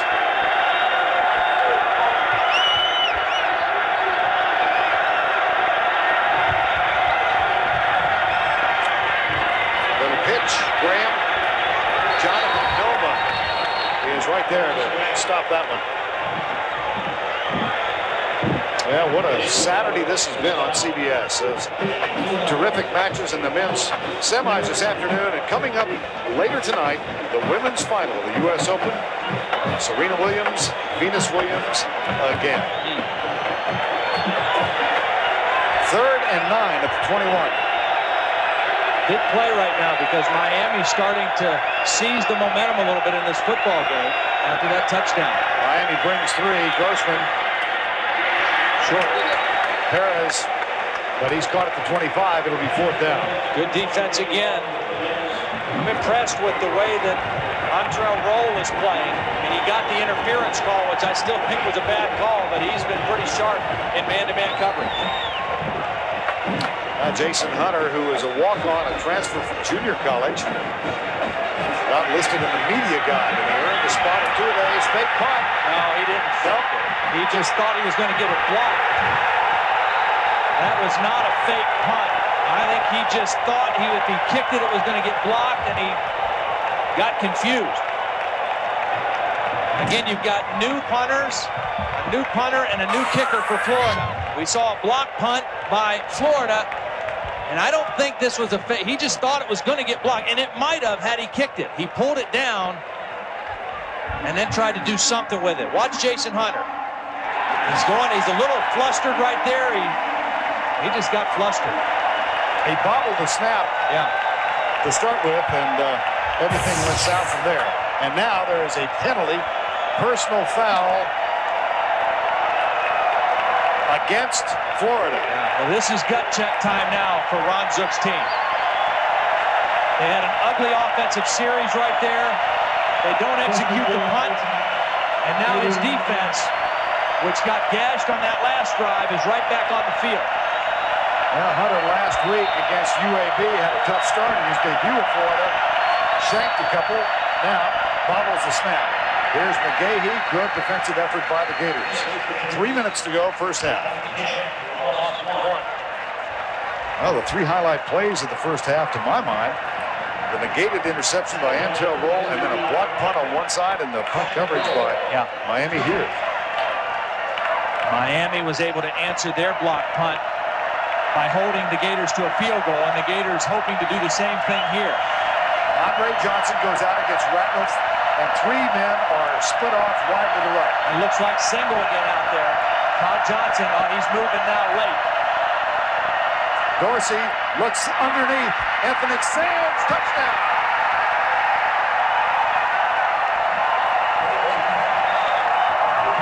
'63 career touchdowns for Ken Dorsey. Ken Dorsey saw it, boy. I tell you, he sees things quickly, and he makes quick decisions. What Ken Dorsey's going to see here, he's going to see Todd Johnson kind of cheating over to help on Andre Johnson. And by doing that, when he tries to move back to the middle, he's out of position to make a good tackle on Ethnic Sands. Sands catches it in the middle and takes it in. Extra point is up and good. Ethnic Sands, a one-time quarterback, on the receiving end of this Ken Dorsey toss.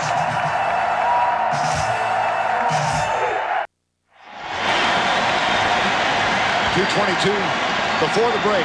14 Miami points in the last 2 minutes and 8 seconds. And you could just feel the momentum changing. Miami taking control after that first touchdown, and then the 3 and out by their defense, and they go right back in and score. And Ron Zook, the thing he has to be most concerned with right now, with 2:22 left in the first half, is his team is starting to get knocked around a little bit too much. They're being out physical by the Miami Hurricanes again. Here's Sievers with the kick. And again, pumps it right through the end zone. And a touchdown pass from Dorsey to Ethnic Sands, worth another look. Yeah, he did a nice job. He came off his primary target. He finds Ethnic underneath. The receiver in front of him kind of cleared out the middle, and then a nice little stutter move, faked out Todd Johnson. And Todd Johnson is an excellent player. Who's a good open field tackler, but that time no match for Ethnic Sands. Dorsey rests. Rex Grossman back on. Second and third in the Heisman voting last year. Eric Crouch, of course, was the winner.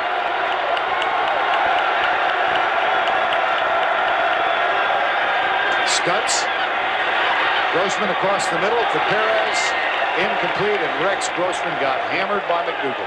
Down again. I mean, it didn't interfere with the throw, but it takes its toll.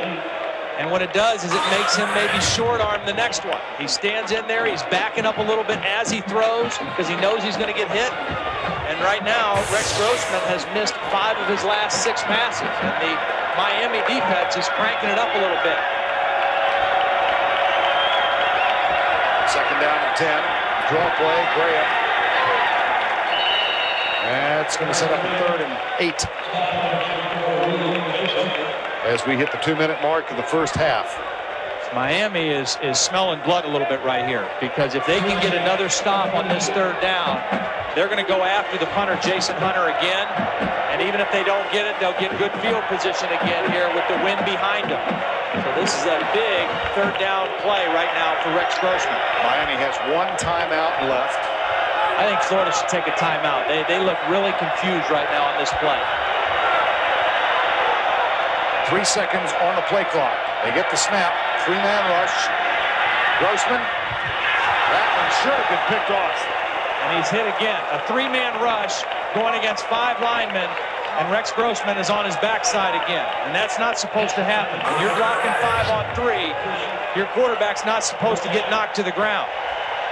But there he goes again. And now the clock is stopped. And Miami's going to get the football back in good position. Jason Hunter back to attempt the punt. Bobbled the last snap. This one's a little high, but the return is on all the way. Not a particularly effective punt, but it will bounce. And it is picked up by Sean Taylor. And not a real smart play by Sean Taylor to go in there and get around that football. But nonetheless, he's able to handle it cleanly. And Miami will get the football. Miami's taking control of the line of scrimmage, Vern. I mean, on both sides. Their offensive line is taking control, and the defensive line has taken control. And right now, Ron Zook needs to find a way to stop bleeding and get his team into the locker room.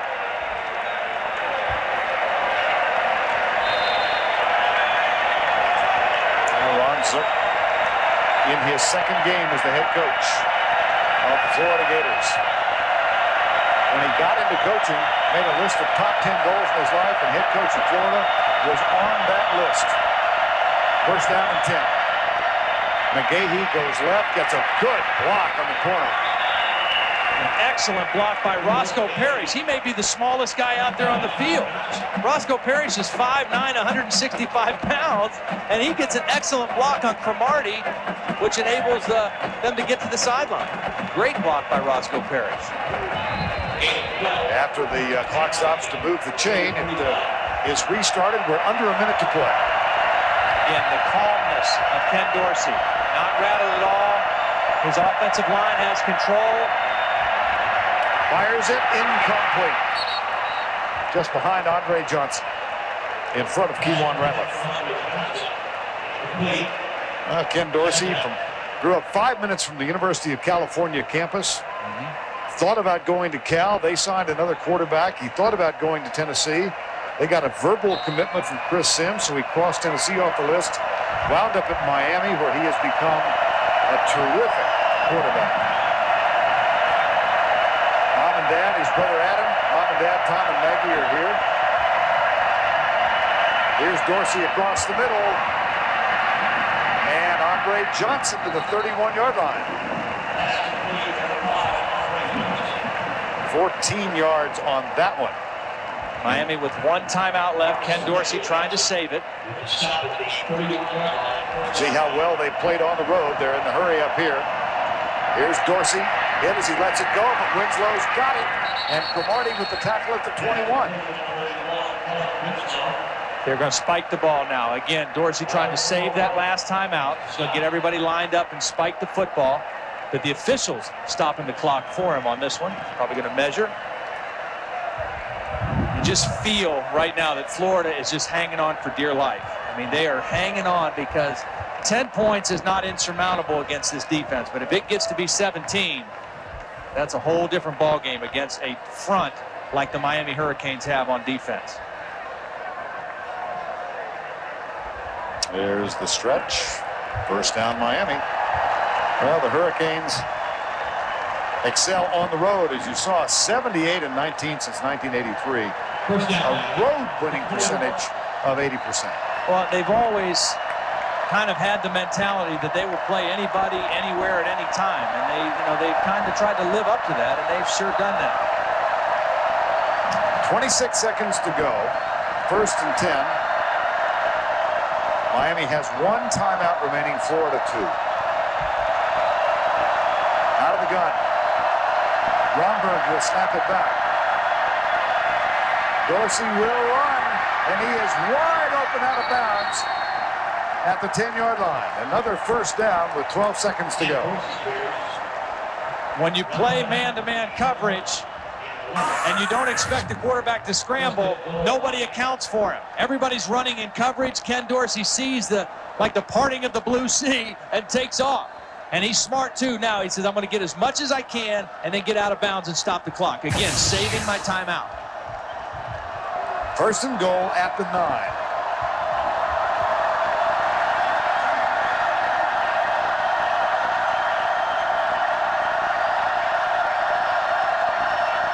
Dorsey back, drills it.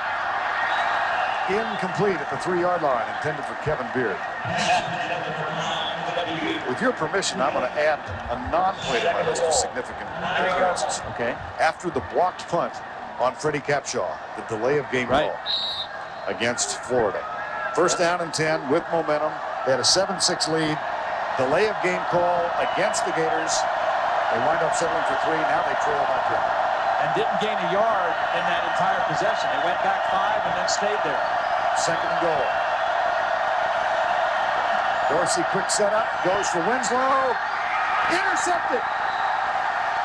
Yeah, I think he made the catch. Todd Johnson did a great job of keeping his foot in bounds. Johnson gets the interception, but he had help on this play.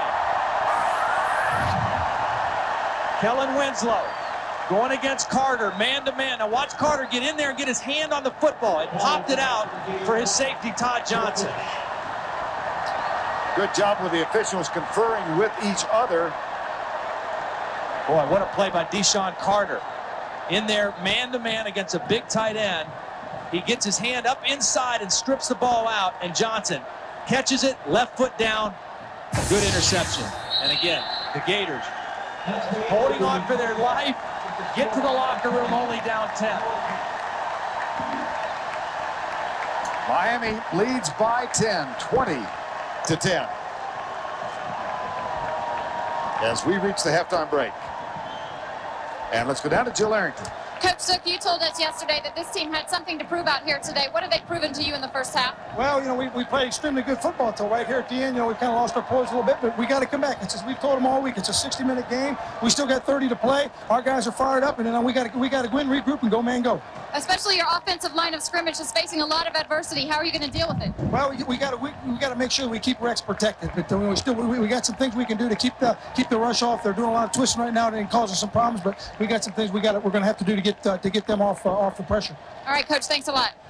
Thank you, Jill. Get the idea that Ron Zook is a high-energy guy. That's the end of the first half. It's 20-10. Jim Brando, Spencer Tillman, live here in Gainesville with the Gateway Halftime Report. The Gateway Halftime Report is sponsored by Gateway. Check out the new Gateway Profile PC, only from Gateway.com. We welcome you back to the Swamp at halftime. Our Gateway Halftime Report is underway, and it's a 20-10 lead for the Miami Hurricanes. Special teams being the difference in the second quarter. An outstanding, really, first quarter for the Florida Gators. I'm Jim Brando, joined by Spencer Tillman. You commented early that you thought some of those stunts were allowing Ernest Graham more yards on the ground. But in the second quarter, it paid dividends in the passing game. Yeah, we call them gaming and dealing, and that's basically where the defensive linemen start to switch responsibilities. It was not effective. Hey, look, Miami's got the best defensive front in all of America. They changed things up in the second quarter of this contest and shut down that running game. The problem with Florida, they've allowed Miami to achieve balance. Miami is the most prolific team in America last year offensively if they got balance. It has been a very difficult start for the SEC this season, but this, Alabama, Oklahoma 27-23. You've been concerned about Oklahoma coming in. Look at this fake field goal. Against Tulsa, they were impressive. Number one, open in this then when Alabama started the onside kick and got 3 points out of it. That was the difference in this contest. Lane Bearden gets it through. He's also the punter. Elsewhere, top 25 games, Fresno State doing it to Oregon at Outson Stadium. Who would have thought Jeff Grady, their starting quarterback, out, enter Paul Pinniger, and watch this pass. It's almost picked off, deflected by Rasuli Webster, but the ball winds up into the hands of DeAndre Gilbert, and Fresno State has the lead with only 3 minutes left in that football game by 1. So obviously, very important game there. There are some obviously other big games in the top 25 for obvious reasons. When you start talking about Michigan and Western Michigan, the Wolverines really got a gift last week from Washington with 12 men on the field, enter their neighbors in the MAC. One of the worst offenses in the Big Ten last year did Michigan have, and I'll tell you what, they've got a new offensive coordinator, Jerry Malone. Biggest benefactor is that guy, John DeBar. Here's his second touchdown. Edwards, the second one, put him up 35-6. Michigan doing the job today. Meanwhile, another MAC versus Big Ten game. Some believe Ohio State is destined to win the Big Ten. All eyes on Maurice Clarett. He only carried the ball 12 times today, 64 yards, but he did have 2 touchdowns. The defense did the rest. Kent State quarterback Joshua Cribbs rolls to his left. He's picked off by All-American defensive back Mike Doss. He takes it back 45 yards. Now remember, they've got a big date with Washington State at the old Horseshoe, the banks of the Olentangy next week. They'll need more picks like this one from linebacker A.J. Hawk for the finishing touches in that one. Pittsburgh against Texas A&M. The Aggies may be flying under the national radar this year. Well, their offense still is horrible. They play great defense, though. Watch Rob Rutherford here. The play action, your tight end 70% of the time in the red zone going to be open. He converts, put him up 14-12. Then here, watch Rutherford find receiver Larry Fitzgerald. A nice job staying alert, but incomplete. Ends a 7-game win streak for Pitt. Notre Dame and Purdue. Well, the Irish and Tyrone Willingham looking to go 2-0. Something Holtz wasn't able to do, something Bob Davie was unable to do, and opportunistic plays by the defense and special teams the key. Montez Duff off the tip drill takes it in. Now the Irish have a lot of other Big Ten teams to play, like Michigan State. West Virginia and Wisconsin, the big story going into this game, would the Mountaineer get the shoot off the musket against the Badgers in Camp Randall. Well, they allowed it, but that was about it to the Mountaineers. They may have got their gun permit, but it was Brooks Bollinger, probably the best quarterback in the Big Ten, connected here up top, put him up 7-0 on this effort right here. Jonathan Orr on the receiving end. And this is why he loves this guy. He keeps working, staying open, alone, in for the touchdown. Outstanding job today. Memphis and Ole Miss, the Rebels, with Eli Manning, and also some yards on the ground. That's always a key. Play fakes are always critical in David Cutcliffe's offense, and Ole Miss may have the best offense in the SEC West. Look how open Chris Collins was here. That made it 17-7. And then play fake again. Vashawn Pearson does the rest, and they roll. Connecticut against Georgia Tech. Well, the good news for the Huskies, you're Division 1A. Bad news, you're going to have to play in the Big East and non-conference games like the one against Shan Gailey's team. And how about Tony Hollins had a career day today. Timmy, down the stretch he goes. Over 100 yards rushing on the day for Tony Hollins. Outstanding, 4 touchdowns. A career day for him. A wild play in the Illinois Southern Miss game. Watch this. Shades of Dave Casper and Kenny Stabler come to my mind. Watch this. Lamont Holden will sack Southern Miss quarterback Mickey D'Angelo. There's a fumble. Holden's teammate, Taman Jordan, picks up the ball. He thinks the play's dead. He spikes the ball. But aware that it's still alive, Michael Hall, his teammate, picks it up, takes it 40 yards for the touchdown. Bad news for Ron Turner, his defending Big Ten champions, 0-2. That was the last highlight for them. Derek Nix, nice vision on that run to help provide the difference for Southern Mississippi. Miami of Ohio, a tough team, the cradle of coaches. The Mid-America Conference came close against the Big Ten today. Watch the effort on this exchange. Micah Reedy here catches the ball, but his teammate, Cal Murray, Johnny on the spot, picks it up, on top of it, in for the score, had him up 17-16. Now here's Brad Banks here. Watch the pass across the middle, turns down the sideline, 48 yards. 48 yards, he's in, Timmy. Hell-bent for election. Now, the other games around the country that are worth mentioning, Jared Lorenzen, he's gained some more weight this year, and he's got 5 touchdowns to show for it, and a victory against Louisville as well.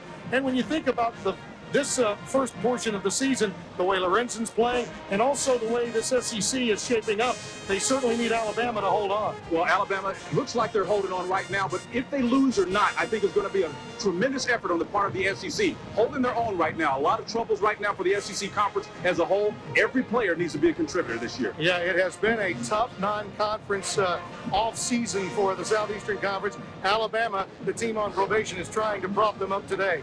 Coming up immediately following our game, it's going to be sister-sister at the U.S. Open as Venus takes on Serena.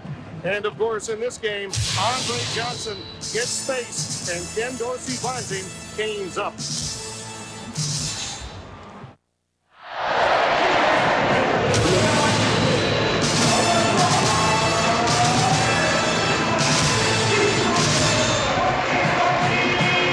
Back to the Gateway halftime report of the Swamp, a 2010 lead for Miami. I'm Tim Brando. Well, coming up immediately after our game, it's the women's final at the U.S. Open as we take you out to Flushing Meadow, New York. Of course, last year, these two made history, the Sisters Sister Act. Here's Bill McAtee with more. There's a buzz at the USTA National Tennis Center. The women's final is the latest installment in the Williams sibling rivalry, the 3rd consecutive Grand Slam final matching Serena and Venus. And Patrick, Venus has been a dominating presence here at the U.S. Open, the 2-time defending champion. She sure has, Bill. I mean, she's been dominant here. She's played well on the hard courts, especially. In fact, she hasn't lost a match since she lost to her younger sister, Serena, in the Wimbledon final. I really think that she's determined to finish off the year with winning one major. And how tough has Serena been? I mean, Serena, to me, has looked the most dominating as far as play out there on the court. I mean, she wins the French Open, beating Venus. She wins Wimbledon again, beating her sister there. Her serve is so good, so strong, but I really think that because Venus wants it a little bit more, the determination is there from the older sister to finish the year off with one Grand Slam win. And how about the way these finals set up? The Williams sisters tonight, tomorrow Sampras and Agassi. The women's final after college football. All right, Bill, we look forward to tennis immediately after the game. You thought Ernest Graham would have had a tough night. Well, he did have cumulatively 68 yards on the ground for Florida. What's got to happen in the second half? Well, one thing, they've got to get balanced themselves, talking about Florida. One of the things this Florida Gator team's got to do, they've established their run game a little bit. They've got to take more shots up top. You look at the quarterbacks in this particular game, and it's Grossman, 66% last year on average, only 46% are right around there right now. He's about 20 notches down from where he was last year. The key to that, take some shots downfield to get that average work back up, Tim. Taylor Jacobs had better have a good second half. For more scores and stats, go to the Gateway College Football Scoreboard at cbssportsline.com, or America Online users enter keyword CBS Sportsline. Well, for my partner Spencer Tillman, I'm Tim Brando. We look forward to seeing you on the College Football Today next week. Enjoy the second half of the game. We'll get you back to Vern, Todd, and our game right after this. The Gateway Halftime Report is sponsored by Gateway. Check out the new Gateway Profile PC, only from gateway.com.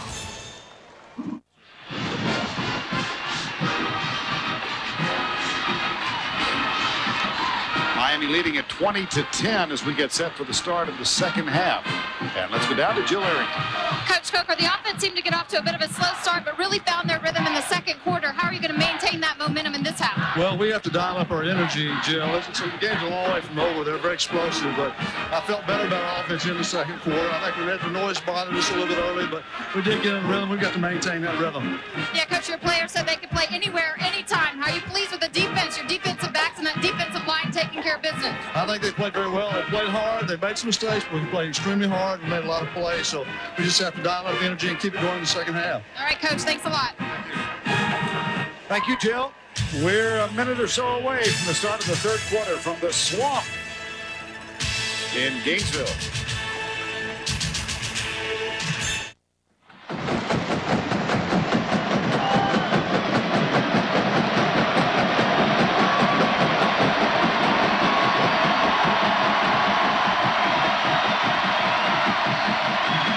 Miami leads at 20-10. We get set for the start of quarter number 3. Matt Petrovich will kick it off. Andre Johnson, Jason Getters are the deep men for Miami. This one returnable, grabbed by Getters at the 9. Tackled at the 22-yard line. Well, 20-10 the score. How did we get where we are? Let's take you back in the first half. One of the most significant plays, this interception by Antrell Roll, ruled pass interference, and Tom Johnson blocked a Capshaw punt. But Florida had to settle for 3 problems of their own on special teams. As this punt snap was bubbled, that put it in the hands of Ken Dorsey. He found ethnic stands for the first of 2 touchdowns within 2.5 minutes. And Miami came from 4 down to lead by 10. And here is Willis McGahee, who picked up 112 yards in the first half of the game. And now 14:39 to go, and Florida, what was the conversation at the half? Well, I think quite simply for Florida, they've got to buck up here in the second half. I mean, they've got to answer the challenge physically. Their defense is on the field first. They've got to do a better job against the running game. They gave up an average of 7 yards per carry. When they're on offense, they got to knock some people off the ball for their running game, and they've got to protect Rex Grossman. If they don't get tougher, they're going to get blown out of this game.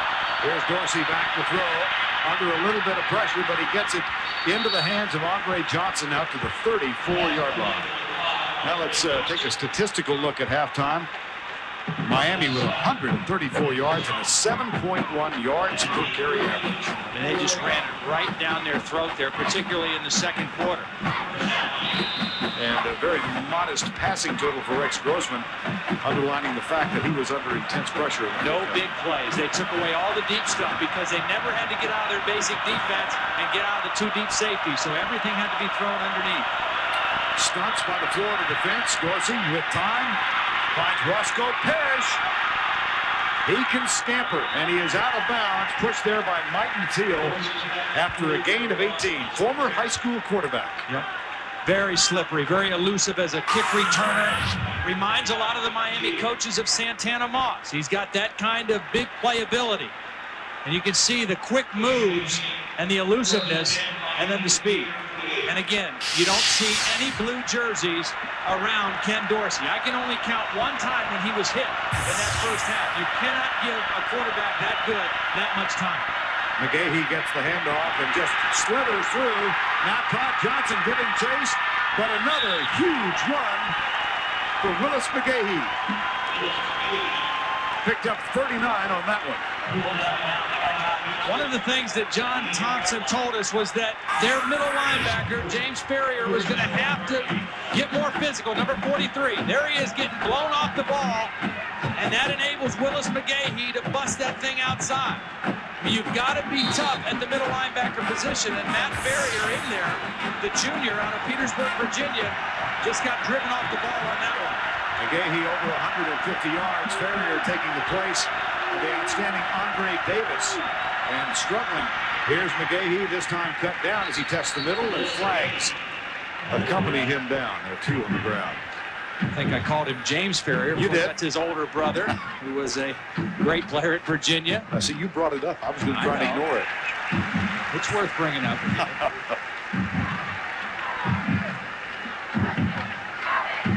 Well, here is Matt Ferrier.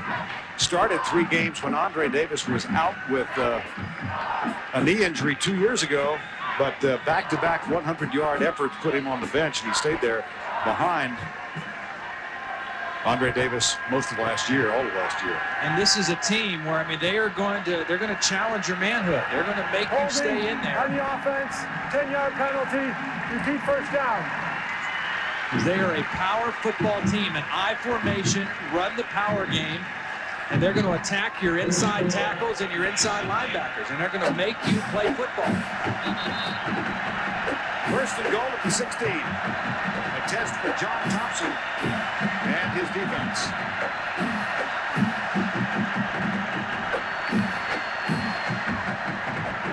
And a little gathering of officials at the 16-yard line. What makes Miami so good, I mean, last year and this year, is they're so well balanced. I mean, they can run and throw so well, and they've got people at all the skill positions that can make big plays and hurt you, but they just become so difficult to defend. From the line of scrimmage, 10 yards, repeat first down. I think that may have been just a restatement of the penalty. What's amazing is how they reload now in Coral Gables. I mean, they lose Jeremy Shockey, who's going to be a great player for the Giants, and in comes Kellen Winslow. It's just amazing. They lose Clinton Portis, and here's Willis McGahee. And they expect to get Frank Gore back in October. Here's a little screen pass. Gators got Warburg down in front, and Warburg with a convoy block. 18-yard touchdown.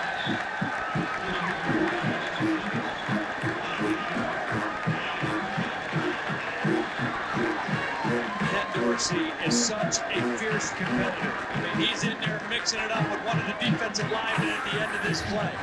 Well executed. Fake the throw outside.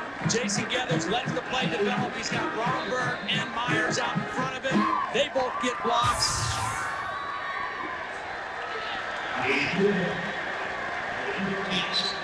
The extra point just cuts inside the upright. Gathers on the screen pass.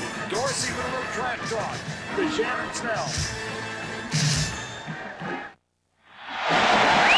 Junior Jason Gathers was a wide receiver until injuries at running back. Forced to switch back to his old high school position. Yeah, he was a parade All-American running back at Spanish River High School, and then needed to switch to wide receiver or to running back when Frank Gore was hurt. Jarrett Payton's been bothered by a back injury, and that makes him also very effective coming out of the backfield and catching the football with that receiver background as well. Todd Sievers will kick off for the Hurricanes. Last 4 possessions, 3 touchdowns, and an interception in the end zone to end the first half.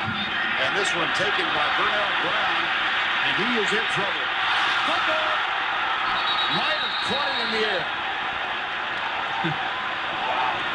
Things are unraveling for the Gators. Miami, the Hurricanes, they might as well be called sharks right now. I mean, they are swarming.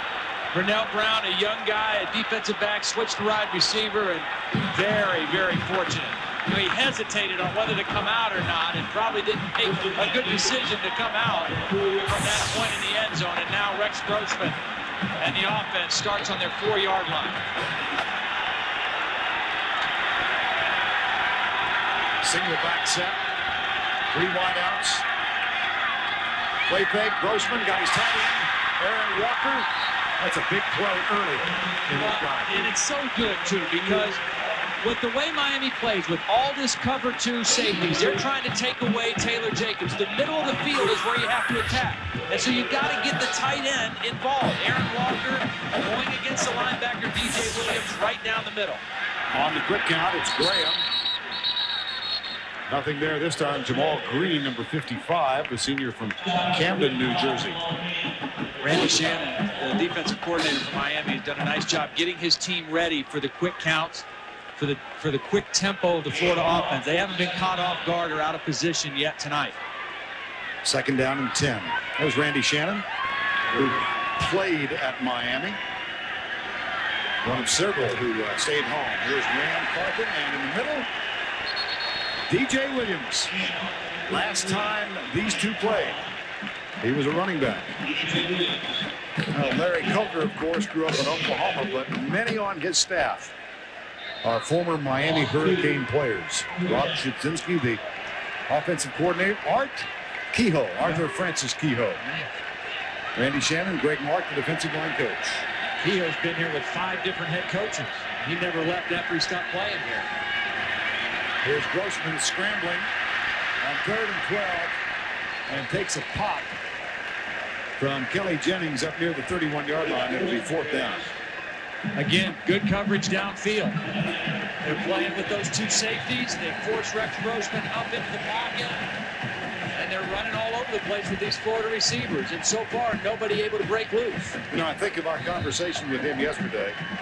Taylor Jacobs, obviously his number 1 man, and he was almost wistful as the punt goes away, talking about what it would have been like had either Gaffney or Caldwell not going into the pros. Flags all over the place. Well, they both could have come back. Right. And like he said, even if one of them would have come back, to have a big-time threat on both sides of the formation would have been huge.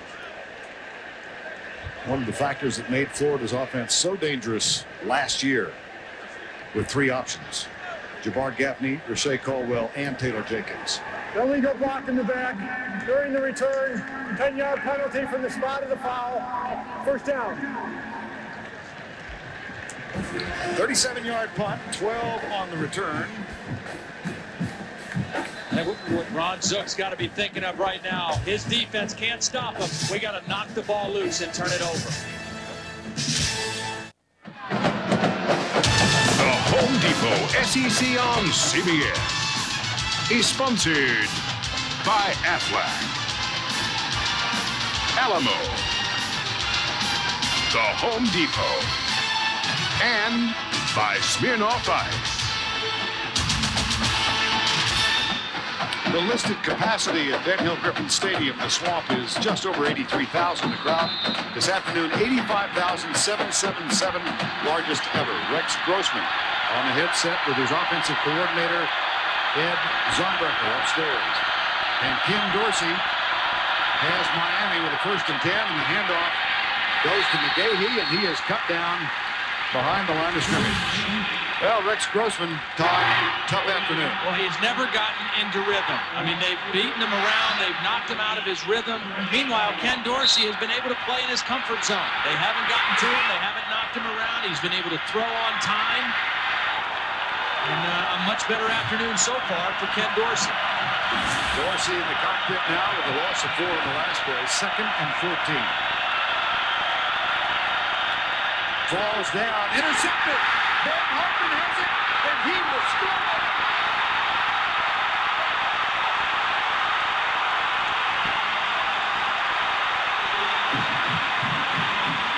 How do you do? I suggested that Florida needed to turn it over. They did one better. They took it into the end zone for a score. You know, you don't see Ken Dorsey mistakes. He made many mistakes. But he made a mistake. He was falling down. He was stepped on by one of his linemen, and he tried to throw it anyway. Probably should have just eaten the ball and taken the sack, but he tried to get rid of it as he was falling down. Extra point is up and no good. Matt Leach. That's his second miss of the season. Missed a field goal earlier in this ball game. Missed an extra point last week. Nevertheless, Bam Hardman takes it in from 25 yards away. It's 27-16.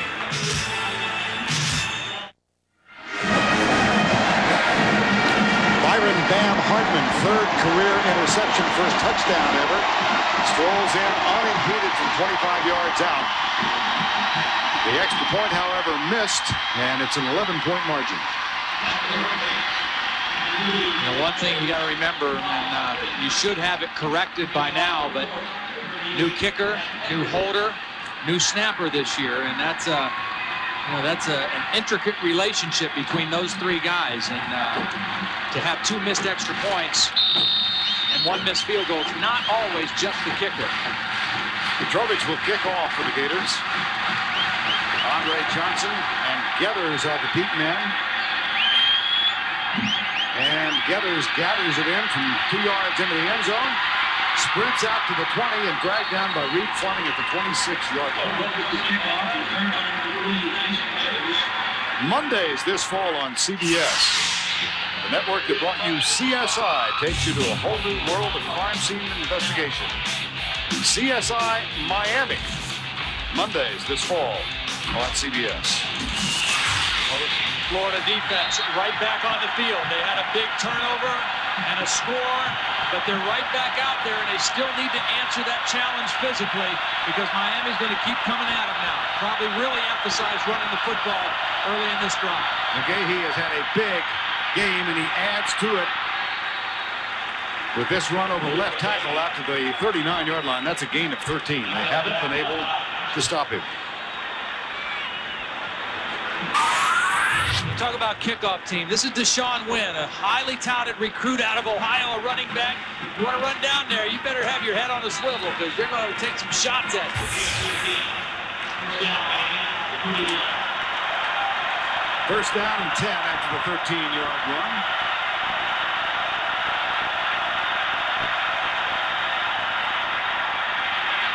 Up the middle, can't stop the run. McGahee. They get the big turnover. 2 plays, 2 runs. They're all the way out to the 50-yard line. Again, I mean, it's the same story for Florida. They've got to be more physical. And again, take credit, give credit to this Miami offensive line. 2 new offensive tackles, Carlos Joseph on the left side, Vernon Carey on the right side, the veteran Brett Blomberg at center. On second down and 3, they'll test the center where Reed Fleming is the middle linebacker now. Number 40. And this is Quantrine Hill, number 23. And it's going to be 3rd and 1.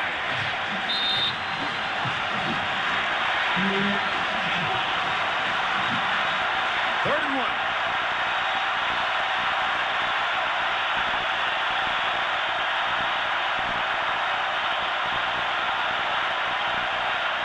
1. Winston in motion.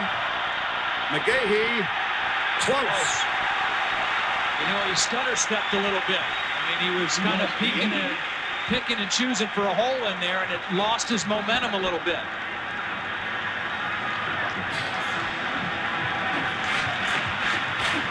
And let's check in with Jill Arrington.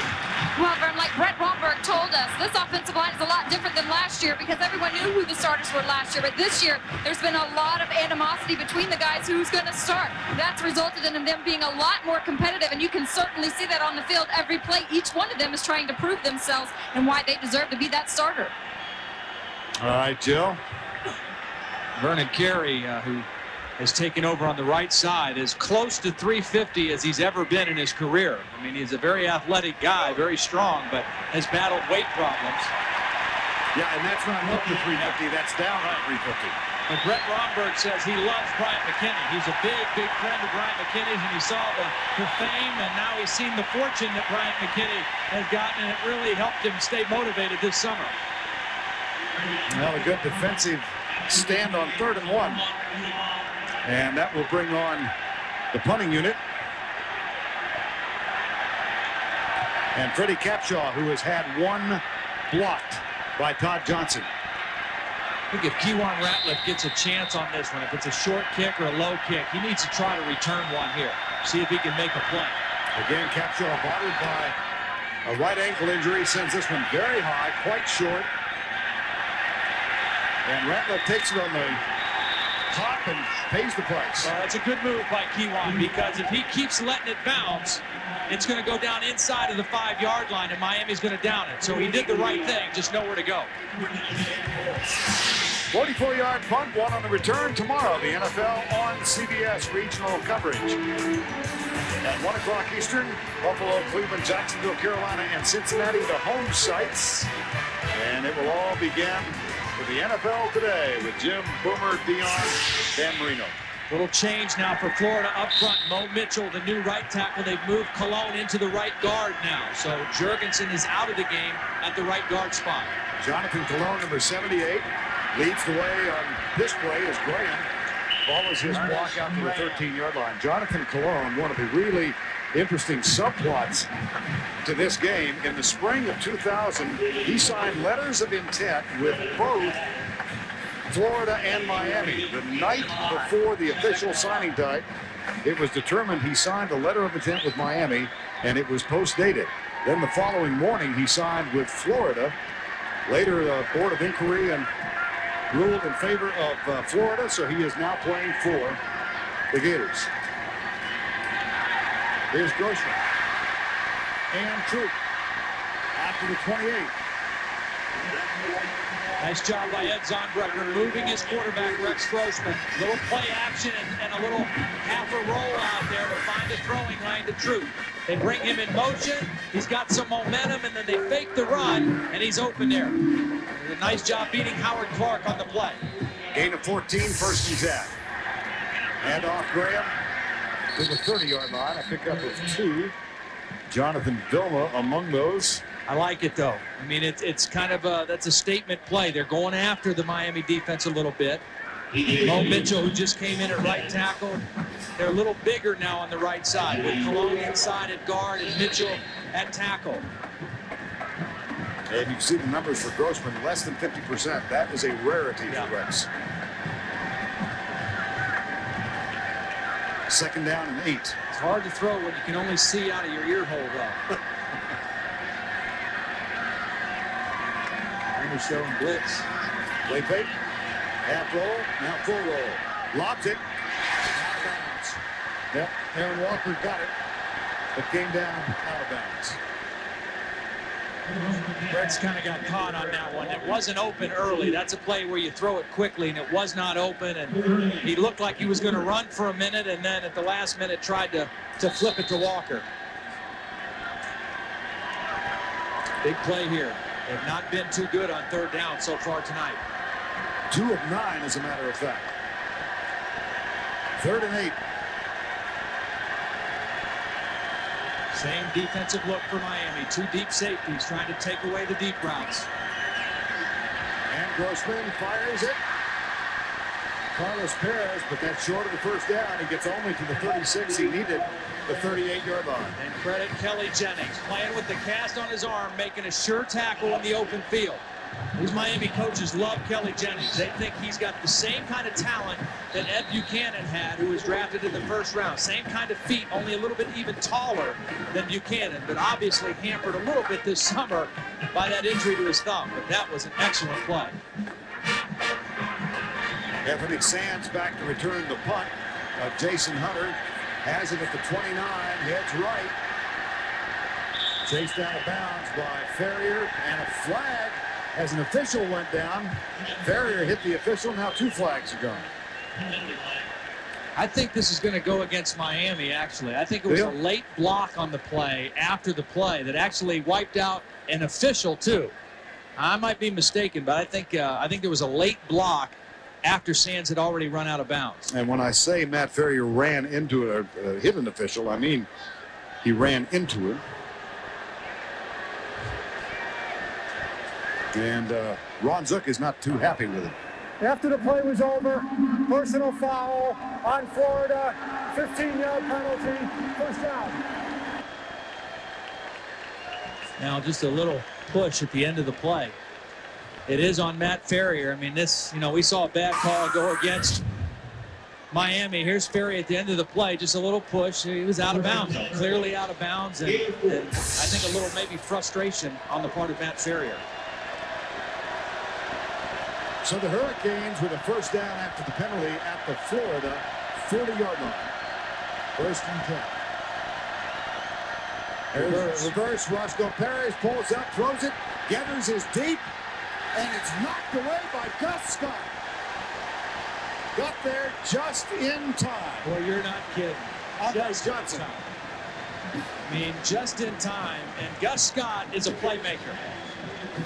He's a guy who is going to be in the right spot. Now, here's Gus Scott. He's dropping back into free safety. He's reading the play. And when he sees Roscoe Perez turn to throw, he knows my man's beat. My corner's beat. I've got to help him. And he gets his hand on the football. Gus Johnson able to get there and make contact right as the ball got to Andre Johnson. Hand off. McGahee goes right. Akendo Johnson makes contact. That forces him out of bounds. Oh, you saw a little bit of the touch that Roscoe Parrish provides. That one nice. Yes, he did. Was probably, noted as more of a running quarterback in high school, but obviously can throw it as well. And that was a great place for that call by Rob Chudzinski. You get the ball, you get the penalty, good field position, take a shot at a big play. This one's fairly big. Yeah. 3rd and 8. 6:08 to go in the third. Hurricanes leading the Gators by 11.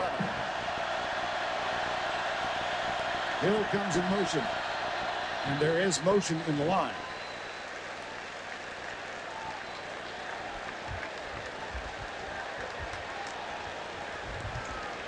Well, that changes the complexion Prior here. to the snap, false start, offense, 5-yard penalty, remains third down.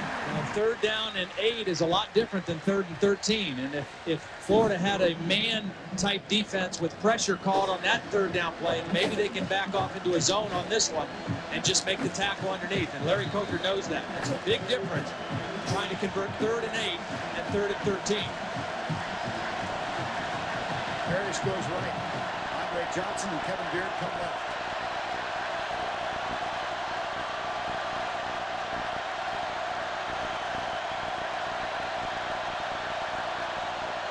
Corner blitz. Dorsey flushed right by Hartman. Pulls up and fires it incomplete. Bam Hartman, who earlier returned an interception 25 yards for a touchdown with the pressure on Dorsey. Yeah, and a good call by John Thompson. He brings Hartman. It's not a full-out blitz. They're only rushing 4, but he gets by McGahee, and then he chases Dorsey. And again, when you get him moving his feet and moving sideways, he loses his accuracy considerably. There's Bam Hartman, and Freddie Capshaw is on to punt on 4th down. Kewan Ratliff awaits it. Fair catch. And let's check in once again with Jill Arrington. Well, I found Kerwin Bell down here. He's a former Gator quarterback. You played Miami in your first game in 1987. Or do you like seeing the renewal of this rivalry, and what does it mean to these two teams? Well, watching them on the field here back at the Swamp for the first time brings back some great memories. And I think after this game, the rivalry will sort of come back to life. The teams will draw battle lines, and it'll become as great as it ever was. Let's watch this play. All right, on 1st down, Grossman in the shotgun from the 7-yard line. Last time they lined up like this, they tried to throw just a little quick screen to get the ball quickly to the back receiver. Here it is again. There it is. 2 tight ends out to provide the blocking. And Kelvin Kite makes the grab. We go back down to Jill with Kerwin Bell. Now, as a quarterback, you were 1-3 against Miami, so you know firsthand the pressure that Rex Grossman is under, coming in as a Heisman hopeful. What does he need to do to get back in this game? Well, I tell you what, anytime you play Miami, the quarterback better be ready for a tough physical ball game. And his mental toughness has got to show. And I think he's doing that. He's staying in the game, keeping his head in the game. As long as he'll do that, he'll be able to lead the Gators back to a victory, hopefully. All right, thanks a lot, Vern. All right, Jill, 1-3, but that one was 17 years ago tonight. And it was in the Orange Bowl. Florida knocked off Miami on September 7th in '85. And after that loss, Miami won 58 straight games at home. Kerwin Bell had a big night against Vinny Testaverde in the Hurricane. Here's Graham on first down. Boy, did you see DJ Williams blow this play up? I mean, DJ Williams, who is playing so much differently than he did a year ago. You know, he's more comfortable now as a linebacker. Watch DJ Williams blow this play up. They bring Mitchell in to lead on the pull, and he just blows it up. He knocks Mitchell down in the backfield and allows his teammates to come and finish off the play. Personal foul, face mask on the defense, 15-yard penalty from the line of scrimmage, first down. That's the 10th penalty on the Miami Hurricanes. And they have been really critical penalties. I mean, not every one, but several of them have been critical on critical situations. And again, we re-emphasize this is a Big East officiating crew. Offensive line change again now, Todd. David Jurgensen is back in at right guard. Cologne moves out to right tackle. That's for Florida. Here's Grossman on first down out of the shotgun. Roll to the right, pulls back, looks deep. So we can throw that away now. He was outside of the tackle box, so that's okay. He had an intentional grounding penalty in the first quarter because he didn't get outside. Again, Miami doing a great job of coverage, and they haven't had to get out of their basic shell. They've been able to keep those two safeties, Sykes and Taylor, splitting the field. Take a look at Santonio Thomas, another one of the interesting players on the field. He actually signed with the University of Florida, but the admissions committee found problems with his ACT score and denied him admission. So Steve Spurrier called Butch Davis, and he signed with Miami. Here's a pass, Kelvin Kite. I think we're going to get another penalty, though, a holding penalty on Alfonso Marshall, as Kelvin Kite was trying to come back to the football.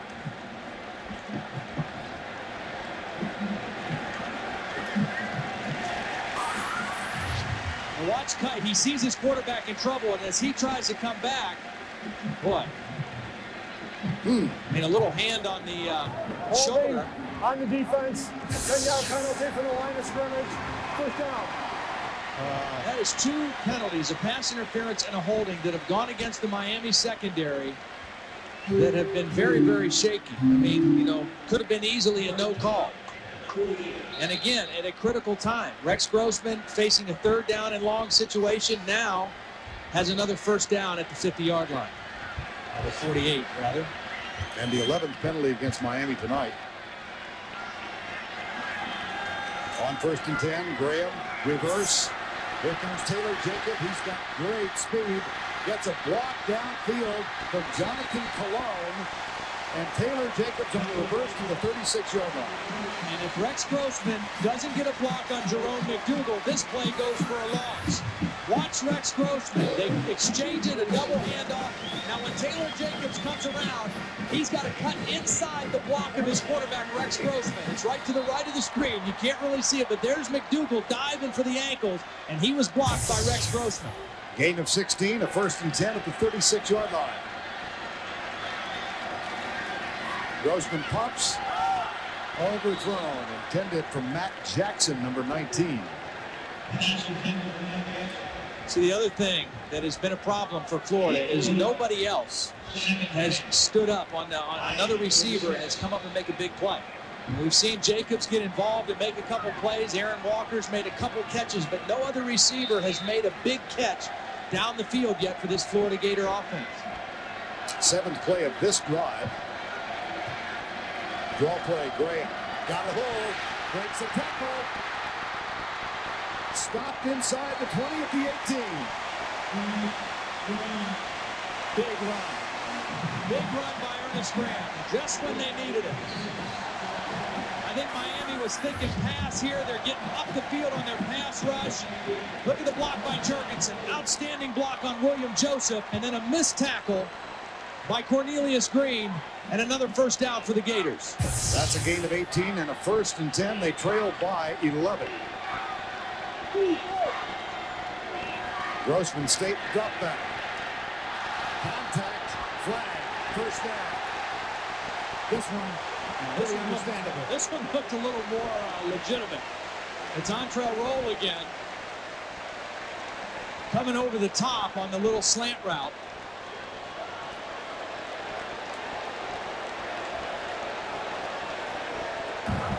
Pass interference on the defense. Ball be placed at the spot of the foul. First down. Take a look at the right-hand side of your screen. You'll see the quick throw on the inside, and there's the contact. Coming over the top of Taylor Jacobs. Keep an eye on Aaron Walker here again. If those safeties are going to stay split, the middle of the field might be open for the tight end. This is a 1st and 10. There's Grossman under pressure, shovels it out. Stiff arm by Graham. Boy, they got something out of that. Absolutely. Heads up play by Rex Grossman to get rid of the football, and then the great stiff arm by Ernest Graham. But that looked like he was going to be stopped behind the line. He just stood his man up with the stiff arm. Grossman trying to throw quickly left. It's not there. And then how he does this, gets away from Howard Clark and just flips it. Now watch this stiff arm on Vilma. Man, that's some power by Ernest. 2nd down and 5 at the 11. Grossman, draw play. Ran Carthen. They're getting tougher. I mean, they have been tough on this drive. They've been helped by some penalties, but when they've had to run it, they've knocked Miami back off the ball a little bit. And Rand Carthon, giving Ernest Graham a break, comes in and runs it in there tough, too. Timeout call for the measurement. They'll bring the chain out. And here comes the chain. Rex Grossman has been battered tonight. And improvised this last play, and then, boy, did he hit the deck. Yeah, and that's a big man. That's Wilfork at about 350. You know, in the NFL, they'll call that a penalty. You can't drive a quarterback down like that, no matter what the situation is. And you take a look at those numbers, 8 hurries, 6 hits, no sacks, but they've hit him enough to make him a little bit of wear in there, and that's for sure. 3rd and short, excuse me, Todd. There's Randy Shannon again right there, defensive coordinator. He's got his teams in a tough situation right now with the ball on the 6-yard line. Power eye, they'll try and go with a quick snap. They do, and that's going to be very close. At the 5. Looks like with that second effort, he might have gotten the first down. But Miami has been ready for that quick count. I mean, they've been up and lined up. They get lined up quickly. They go power eye. And it doesn't look like he has it there, but he keeps driving the legs and very close. Good surge by the Miami defense. So we'll stretch the chain again. Well, it's just amazing to me. There are teams, good football teams, all across the country that would love to have 2, maybe 3 good defensive linemen. And this team has 8 in Miami. It's amazing to me that they could have so many good players in that front four. And, what a foundation to build your defense around for Larry Coker and Randy Shannon. There's one of them, Andrew Williams. Saw San Antonio Thomas in there a while ago. And Ernest Graham is the only setback now. 3 wideouts on 1st and goal, Florida, at the Miami 5. Single coverage out top. Grossman looks that way. Well covered. And Taylor Jacobs just could not get position and get separation. That was Jennings again. Yeah. He's their best cover guy. I mean, he's playing with the cast, but they love his feet and his ability to play man-to-man. You put your best on their best. They just squeezed the field that time on Taylor Jacobs. By the time the ball was thrown, it was out of bounds. A little quieter night for Taylor Jacobs tonight. 4 catches for 46 yards. He caught 8 for 246 last Saturday night. 2nd and goal. Corner blitz. Grossman into the end zone, picked off. Here comes Maurice Sykes. He's got some help. One man back, and Maurice Sykes will go in for the score. 98 yards.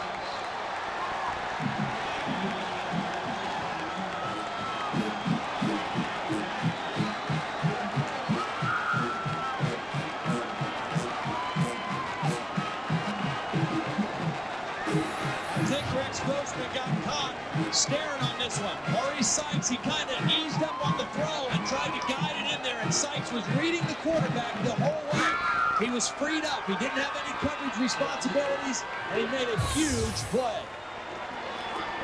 Severs with the extra point. Capshaw, nice job of getting the snap and putting it down. Larry Coker leads the applause. Boy, what a turnaround. First and goal for the Gators.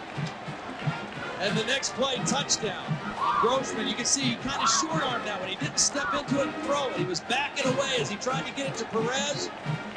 And Sykes reading it the whole way.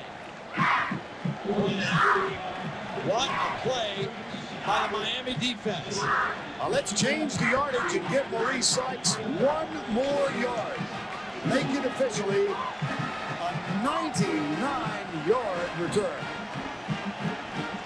Again, the pressure. Rex Grossman was backing up when he threw it. He didn't get to step into it. And Maurice Sykes made him pay for it.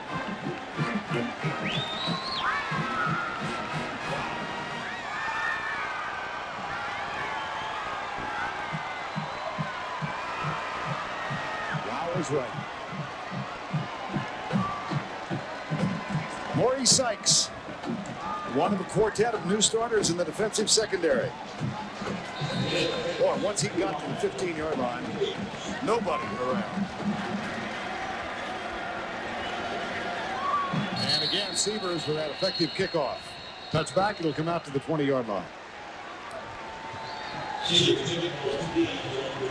And a disheartened Rex Grossman, I'm sure, has to come out and reignite things.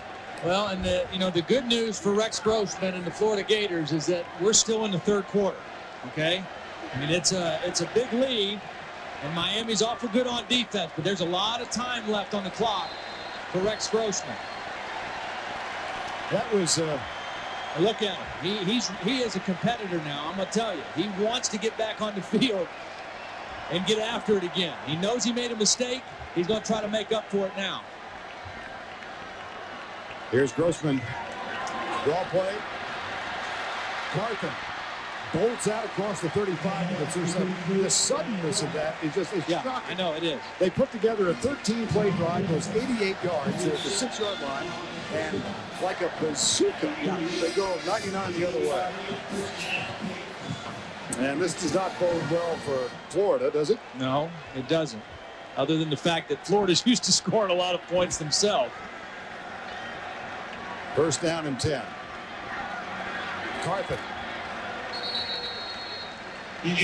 See, that's the thing. There's no need to panic right now. There's lots of time left. A minute and 50 left in the third quarter. They don't have to, abandon the run and start throwing it every down. They're down 18, but there's a lot of football left to be played. Second down and 8 for the Gators here. With 1:35 to go, third quarter. Then Troop move to tight end. Knock them back 5. Miami has been so disciplined on defense. False start, offense, 5-yard penalty, remain second down. And you know what I think that Randy Shannon has decided? I think he said, you know what? We're going to give up some running plays. I am not going to put another safety in there against the run game. We're going to give up some plays and hope we don't get burnt by it, but I am going to keep 2 safeties back there to keep Taylor Jacobs from running down our defense. And we're just not going to give up any big plays in the passing game. And Florida has not had any long, big plays in the passing game tonight. Timeout is called by Miami just prior to the snap. And the time comes with 1:25 to go, third quarter.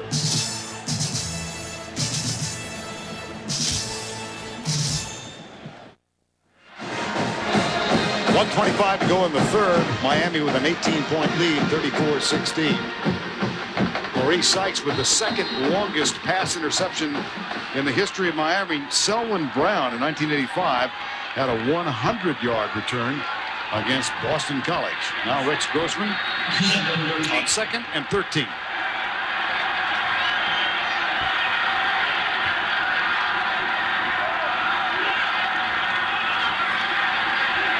Here's Rex Grossman, harassed, goes right, chased by Goma, hit by Goma, incomplete pass. Just a reminder that he's in the neighborhood. Yep. Well, this defense can run so well. I mean, you know the secondary can run, but the linebackers, Vilma, DJ Williams, who you said used to be a running back, Howard Clark, they can all run. So when you start going sideways against this defense, you're not going to do very much. 3rd and 13.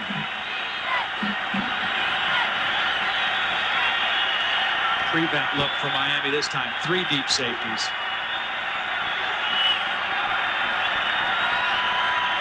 And an adjustment now by the Florida Gators. Rush 4.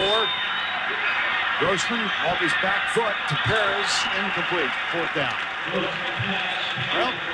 the traveling caravan will move over to Columbia, South Carolina. A week from today, we'll take on Georgia, or watch Georgia take on South Carolina. The Gamecocks at home, ranked 22nd in the country. Georgia ranked 10th. Idle this weekend.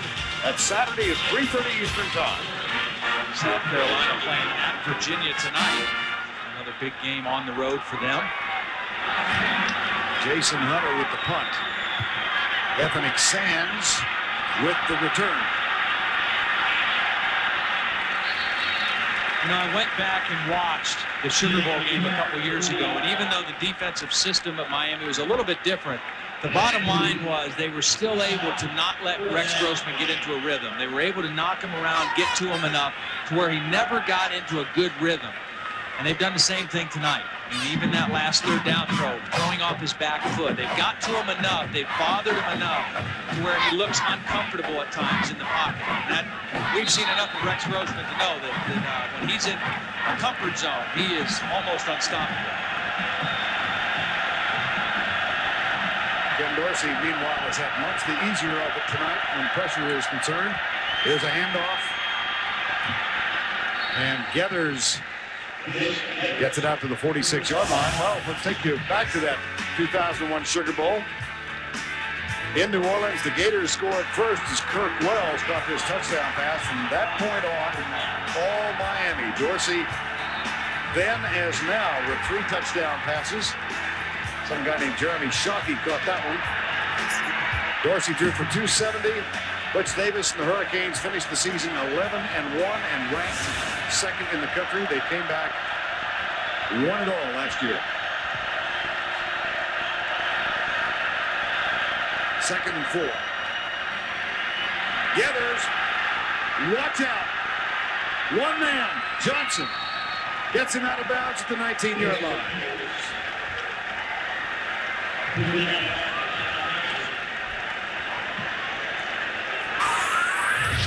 I made the point that this offensive line they think is better at run blocking. What a block by Carlos Joseph. Number 76 just literally collapsed the right side of the Florida defense.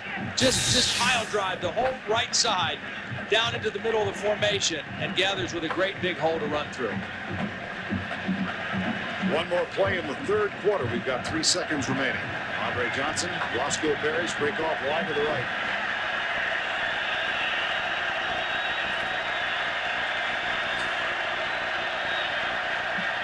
Dorsey back, under pressure, lets it go, caught, intercepted. Second mistake that Ken Dorsey's made. And again, he doesn't make many. There was a mix-up at the start of the play. Somebody went the wrong way, either the running back or Dorsey, so they didn't get the right play fake. And then he just kind of threw this one up for grabs. You just don't see him do that. Todd Johnson's 2nd interception of the night. That's the end of the 3rd quarter. We'll return right after this message and this word from your local station.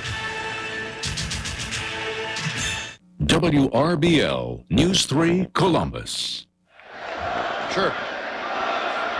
Welcome back for the start of the fourth quarter. Miami leading 34-16, and this does not bode well for the Florida Gators either. Miami 152-2 when leading after 3. And Florida now starts from inside their own 5-yard line. Rex Grossman in the shotgun. Stunts again, lobs it out, incomplete. Second down. You know, Rex just, I mean, he's antsy right now. I mean, he does not look comfortable. The pressure of Miami has gotten to him a little bit. Well, and the sting of that 99-yard interception return seems to dishearten the whole team. Well, you know, they're still in it. I mean, you're right, though. That took a lot out because they were right there getting ready to draw closer, draw at about 8 points in this thing. And now they're back up in their own territory again. Rex Grossman has missed his last 7, one of which was the interception return for 99 yards. Now he's got one to Aaron Walker out to the 25-yard line. And that's the way to respond like a big-time Heisman candidate.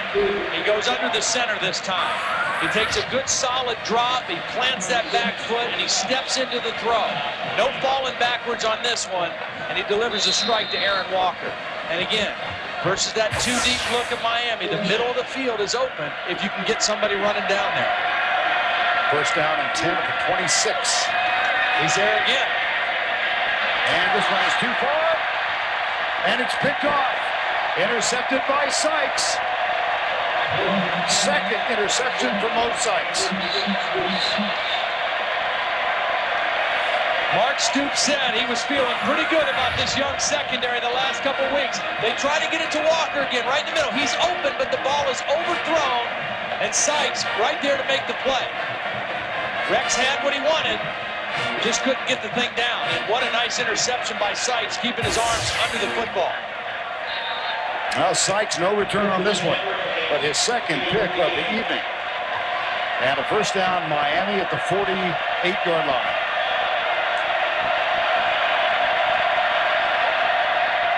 Dorsey hands it off.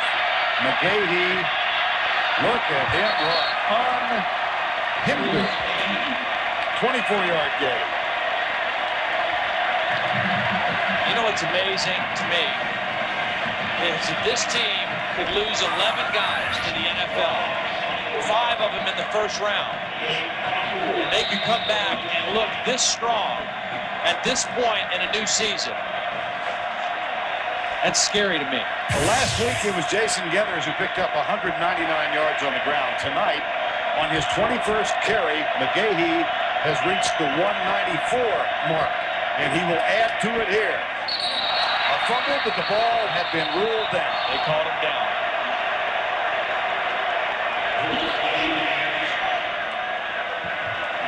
You know, when we talked to the Miami players this week and we asked them about, you know, do you guys really feel like you can repeat? I mean, is that legit? And they said absolutely.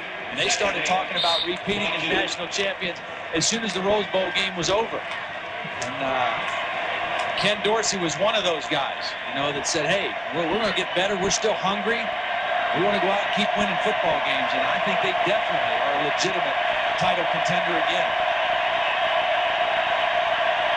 There's Winston leading the way. McGahee closing in on a 200-yard night inside the 19. Well, they are trying to repeat as champions. And here's the list of the teams who have accomplished that in the last 52 years. Nebraska, the latest, 1994 and 1995. Go all the way back to the Bud Wilkinson teams of 55 and 56. A man named Bryant of Alabama. A man named Doherty. A man named Royal. Pretty good coaches on that list, too. Huh? Pretty good ones. And here's Larry Coker, undefeated as a head coach. 13-0 coming into this one. Dorsey across the middle. Touchdown! Miami. Gators. 19 yards. Second TD catch of the night. And again, remember, he's a former wide receiver. They slip him out of the backfield late. They let the other receivers run down the field, and then they slip Gators out late. Here he is. He came across late. He acted like he was blocking, and then he released late, and Ken Dorsey just found him as a little outlet receiver. Extra point from Sievers is up and good. Gators gets his second touchdown tonight. Ken Dorsey has thrown for 4.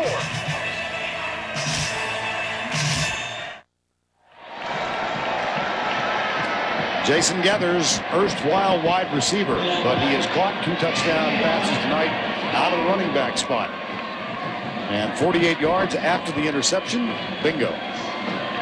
Pretty impressive. The thing that makes Miami so impressive is that they're strong at every place. I mean, they can run the ball, they can throw it, they've got talent at all the skill positions. Defensively, the question about their secondary, I think, has been answered pretty well tonight. And Ratliff will take a knee. It'll come out to the 20-yard line.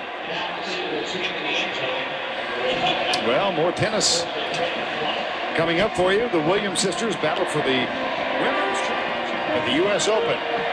Serena Williams against Venus Williams. Our crack crew, Dick Embert, Mary Carrillo, John McEnroe will be there to bring it all to you. U.S. Open women's final following our football game. For 2 girls who don't really like playing against each other, they sure do it a lot. Yes, they do. 1st and 10. Draw play, Grossman, Graham, back to the 20.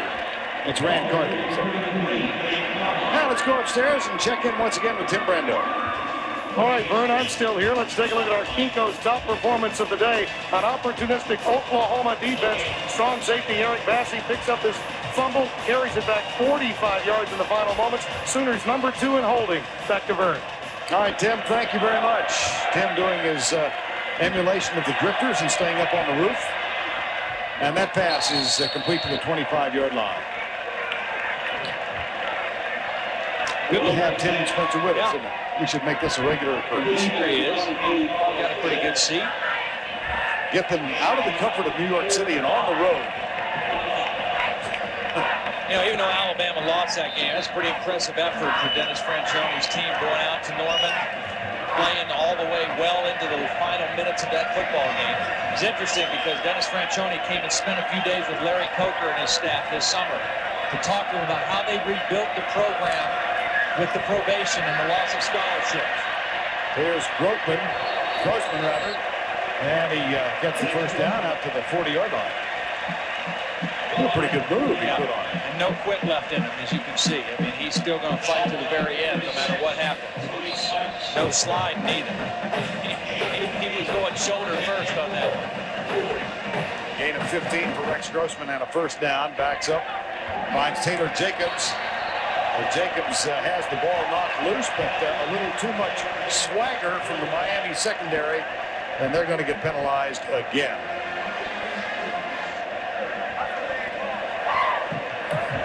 After the play was over, personal foul, Wade hit on the defense, 15-yard penalty from the line of scrimmage, first down. He led with his head. That was the problem there by Sean Taylor. Came in there with his face guard first, and just not necessary. And again, Miami has escaped the penalty problem tonight. I mean, 13th penalty, but so far, it's not going to hold him back. It doesn't appear, but something Larry Coker certainly will want to address. You saw the numbers for Dorsey and Grossman. This one down the middle, incomplete, good coverage deep from Vilma. Yeah. Some people might watch that play and say, well, wasn't that face guarding? But there is no face guarding in college football. I mean, you can run down there and not look back for the ball as long as you don't make contact, and John Vilma didn't. John Vilma's looking at the eyes of Aaron Walker, and when he sees him focus on the ball, he puts his hands up instinctively. That's a nice play by John Vilma. Second down, 10, Florida, trailing 41-16. Comes the rush from Jamal Green, and great coverage from Matt Walters, number 91, who is the inspirational and physical leader of this ball club. And again, defensively, the depth of this defensive line. This is a screen pass. It's the fourth quarter, and your defensive tackle, Matt Walters, is running this play down. Here he is right here. Watch him read the screen and then take off. He sees it, he reads it, and then he tracks it down. That's a veteran play by Matt Walters. He read that screen so quickly, he was able to make the play. 3rd and 15. 3-man rush now, indicated by Miami. They'll send 4. Grossman back, and that one's almost picked off, knocked away by Sean Taylor. Well, just look at the body language of these Florida receivers. I mean, it's been a frustrating night for all of them. They've got their hands on their hips. They're walking off the field. Nothing easy. This Miami secondary, the big question mark. All these freshmen and sophomores, how would they handle playing against Rex Grossman here in the Swamp? They have answered the call tonight. They have really been outstanding. And helped in no small measure, Todd, by the pressure of the front 4, actually the front 8, because they rotate those fellows in and out. And here's the punt. Out of bounds inside the 5. It'll be marked at the 2.5-yard line. 10 minutes, 1 second remaining in the Swamp. It's all Miami right now. He's not over 200 yet, is he? Well, Home Depot SEC on CBS is sponsored by Ford, Gateway, Fidelity Investments, and by Jack Daniel's Original Hard Cola. 10:01 to go in this one. Miami's first visit to the Swamp since 1986. This is a home-and-home series for only 2 years. Because the 12th game was added this year, the two schools agreed to play in Gainesville this year, at the Orange Bowl next year, and then discuss a possible game at a neutral site for 2008. Out of the backfield, it's Gators. Mike Natil with the tackle. You know, one of the things that is a real luxury for Miami, we talked about the rotating of the defensive linemen, but how about the ability to rotate Gators and Willis McGahee, and they've got Jarrett Payton back now. They're going to start working him into the action, and Frank Gore back in October. And the depth and the fresh legs that they can keep running in for this powerful running game is what an advantage in football game. Gators is the deep back in the eye here with Winston in motion, the tight end, and Gators out across the 10. And time now for the Home Depot Scholar Athlete Award of the Week. Ian Scott, number 99 for the Florida Gators, with a grade point average of 3.50. His major, systems engineering. Home Depot's commitment to the investment of our future is shown today by donating $1,000 to the University of Miami's Scholarship Fund. Ian Scott was also an outstanding basketball player. Gainesville High School, was a starting center on a state championship basketball team. There's the stretch of the chain. And just so we don't confuse folks, that $1,000 scholarship will go to Florida. Yeah. Where Ian Scott is matriculated. I think Paul D would have taken it. Yeah, I think he would, yes. Folks down there in Coral Gables. Long night for Ian Scott and his teammates, and it all turned on a 99-yard interception return late third quarter after Florida had driven 88 yards to the 6-yard line, trailing by 11. Here's Gators again. Well, he had 199 last week. McGahee tonight at 199. And they continue to add this ground total. And I wouldn't be surprised if they don't bust another long run here soon, because Florida is kind of selling out now. They're putting a lot of guys around the line of scrimmage, figuring that Miami's going to run. They're trying to outnumber them in the running game. And if you get through that first line of defense, you've got some open field. So if Florida misses any tackles here, we might see another long run by either Gators or McGahee. Second down, 5. Good tackle. Reed Fleming, number 40, makes the stop, and it'll be third down. Miami running the football tonight, just doing an outstanding job. Well, like you said, Todd, they are so well balanced. They're well balanced. They're big and physical up front. 276 yards running the football now tonight. And when you can do that, you just open up everything in your offense. You can protect your quarterback. Your play action game is effective. Romberg and McGrath among those in the offensive line. Here's Gators, who is, well, I thought he was knocked down. He struggles forward. He will be 4th down after the tackle is made. Romberg a little slow getting up after that play. Now, Romberg out of Windsor, Ontario, already has his degree, getting his master's degree in sports administration, and he is a trip. He was fun to talk to. He is great fun. He is one of 3 Canadians on this offensive line. You got Romberg, Shirko Haji-Razuli, who was born in Iran but lived also in Argentina and Germany, and then Joe McGrath, who's on there right now from Moose Jaw, Saskatchewan. Appropriate that an offensive lineman would be from Moose Jaw. Yeah, it has to be offensive lineman. Couldn't be, a punter or a wide receiver or anything. It has to be an offensive lineman. At least we didn't call him a big ugly. Nor a hoss and a half.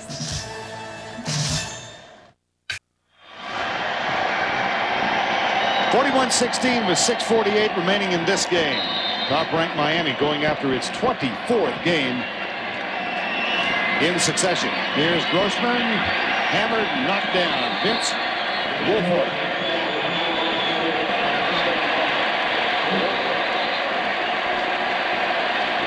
And here is the CBS Sports Line stat of the game, rushing yards. Miami has rolled for 279, 199 of them. They've got a penalty being called against Miami for personal foul. Florida with 163. Well, Vince Wilfork with the excessive celebration, and sometimes I think that is an abused penalty. They do it too much. That one was a case where he did, kind of try to draw attention to himself, and he didn't need to do that. Larry Coker's telling him that, hey, great play, just go on back to the huddle and celebrate with your guys. You saw that rushing stat, and normally when Florida rushes for 160 yards, you think, oh man, they're going to win the game big, because they figure they probably threw for 3-something. Right tonight, only 181 yards passing for Rex Grossman, and plus when the other team rushes for almost 300, pretty tough. You got words to describe what we're watching? The sympathy ends. 2nd and 12. Grossman, Taylor Jacobs. Down to the 33-yard line. Everything's short. Well, Miami has not given up a big play. Last week, you knew it wouldn't be like it was against UAB for Taylor Jacobs. I mean, they played him single coverage, and he just ran takeoffs and posts and corners and did whatever he wanted. But everything has been short. 3rd down, 2. Graham nailed William Joseph.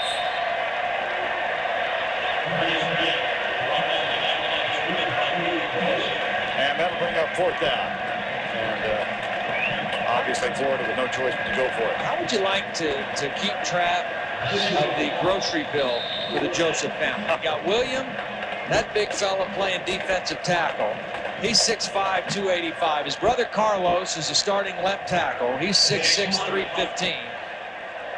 My goodness. The 2 boys are sons of Haitian immigrants. Here's the punt. They do decide to punt, and it'll go into the end zone, come out to the 20-yard line. Matt Jackson down there. 4 minutes and 58 seconds remaining. Hurricanes up 41-16. Welcome back in time for the Fidelity Investment scoring recap. A couple of field goals gave Miami a 6-0 lead. Ernest Graham put Florida on top after the extra point, and then a field goal from Matt Leach gave them a 10-6 lead. But Ken Dorsey toward the end of the first half with a couple of touchdown tosses. This one to Jason Gathers, 27-10 the score. Bam Hartman with an interception return for a touchdown made it 27-16, missed extra point. And here is the key play of the ball game. It was ruled a 97-yard interception return. Now from that point, Miami rolled. Jason Gathers with his 2nd touchdown of the night. And Sebastian is having his way with the Gator. Larry Coker still hasn't tasted defeat on the football field. spent a lot of his career in Oklahoma. Graduated, as we said earlier, from Northeastern Oklahoma State. Coached at Tulsa, coached at Oklahoma State, coached at the University of Oklahoma. Was on the staff with John Cooper at Ohio State, and so also was Ron Smith. You know, I haven't seen Tennessee yet this year. They play Middle Tennessee tonight. We'll see them on the 21st against Florida, but you would be hard-pressed to show me a better football team in college football out there than the Miami Hurricanes again this year. 2nd down and 5. McGahee has now gone over the 200-yard mark. He's got 2:04. And a second with Jill Aaron. For both of these teams, and especially the 131 players on these teams from the state of Florida, this game is about bragging rights. Now this year, all 3 Florida schools will play each other, Florida State, Miami, and Florida, and they'll be playing for this, the Florida Cup. The winner of that series will take this cup home, and if there is a tie, the team that allows the fewest points will take this cup home. And I must say, Miami seems to be well on their way to getting this cup. 3rd down and 5, Jill. Yes, they are. They led the nation last year in scoring defense, only allowed 9 points per game. So here's another running play as they work on the clock. Well, if that Florida Cup goes down to Miami and stays there, it's going to join a couple of other trophies that have been hidden in the archives in Miami. They also have possession of the Seminole War Canoe and the Osceola Cup. Both of those captured in this series with the University of the depth of my research is boundless, isn't it? You're staggering me, my man. You know, I never dreamed I'd get the Seminole War Canoe and the Osceola Cup into the broadcast. We weren't expecting to go that deep, were we? No. Oh, dear. Here's Gators again. 3:22 to go. Derek Crudup is on. Ken Dorsey done for the night. Well, these two men, the top candidates going into the season, I think, acknowledged Grossman and Dorsey, 2nd and 3rd in the Heisman voting last year. They actually had a rather frightening experience while they were back for the ceremonies. They got stuck in an elevator for 45 minutes. Dorsey and Grossman with a photographer from USA Today. Rex said they didn't say a word to each other. The photographer did all the talking. They were just worried about getting out. And they did, obviously, but had to have some help. Here's Gators again. Well, we began the night talking about these young kids. And I think the guy wearing number 11 is telling the guy wearing 8 I had the better night. Yeah. I also had better protection. I didn't get knocked around quite as much as you did, Rex. Time call. Okay, just read off the screen. Okay. 2:41 to go in this one, and Miami is going to win its 2nd of the season. It's 26th overall against Florida. They'll break the tie. Both teams have won 25 coming in. Next up for Larry Coker and the Hurricanes, Temple. I think they might be favored in that game. Yeah, slightly.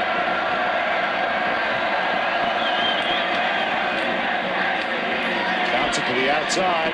And this is Payton who gets his first action of the season. Walter's son, Jarrett Payton, who has been bothered by a series of injuries the last couple of years. It hampered his progress. I will never forget, Todd, his dad went in the Hall of Fame in 1993. Jarrett Payton, at 13 years of age, made the speech to present his father in Canton, Ohio. What a wonderful afternoon that was. Yeah.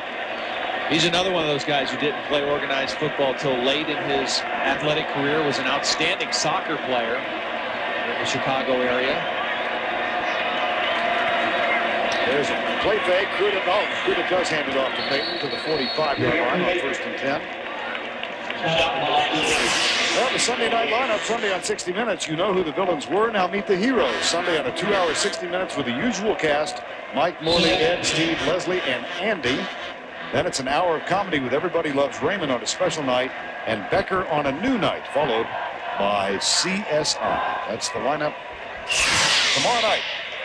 2nd down and 9, and we've got the Williams sisters battling for the U.S. Women's Championship at the Open in New York as soon as we're done.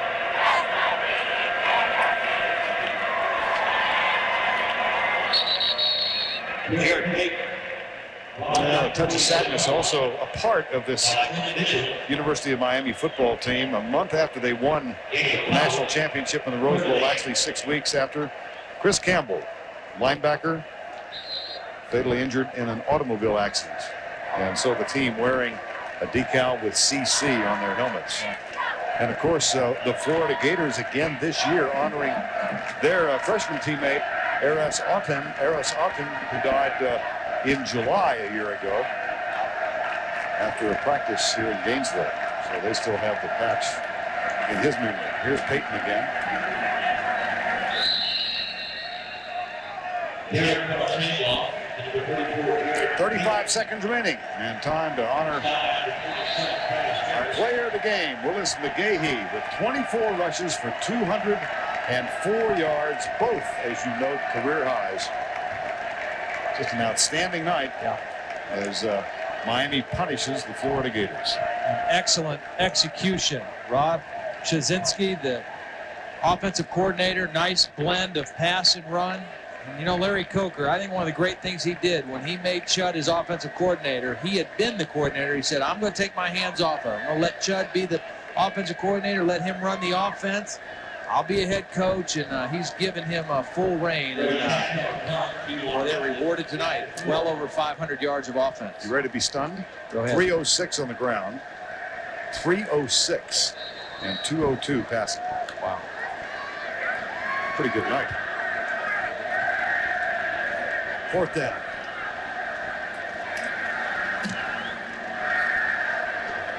Capshaw's punt bounces and comes for rest at the 5-yard line. You know, another amazing thing is this place was such a hard place to play. And the last two times we've been here, we've seen the home team, Florida Gators, get beat. Tennessee at the end of last season in a memorable football game. And tonight, the Miami Hurricanes with a complete domination of the Florida Gators. 2 losses in the last 3 home games. They did defeat UAB in the home opener last Saturday night. But that's not a direction you want to travel. No. Grossman is still out there. Still competing. Miami had to call a timeout because they only had 10 guys on the field. Trying to get the right people in the game. Ron Zook, I mean, this season is far from over for Florida. I mean, this is a tough loss, but there's a lot of big football games left. They open the SEC schedule on the 21st against Tennessee. Up in Knoxville will be another huge challenge for Ron and his staff. But, you know, with the 12 games this year, it's going to be hard for any teams to go undefeated. I mean, that's asking a lot from anybody this year with an extra game and championship games and conferences. And there's the handoff, and Carthen out across the 15 to the 18-yard line.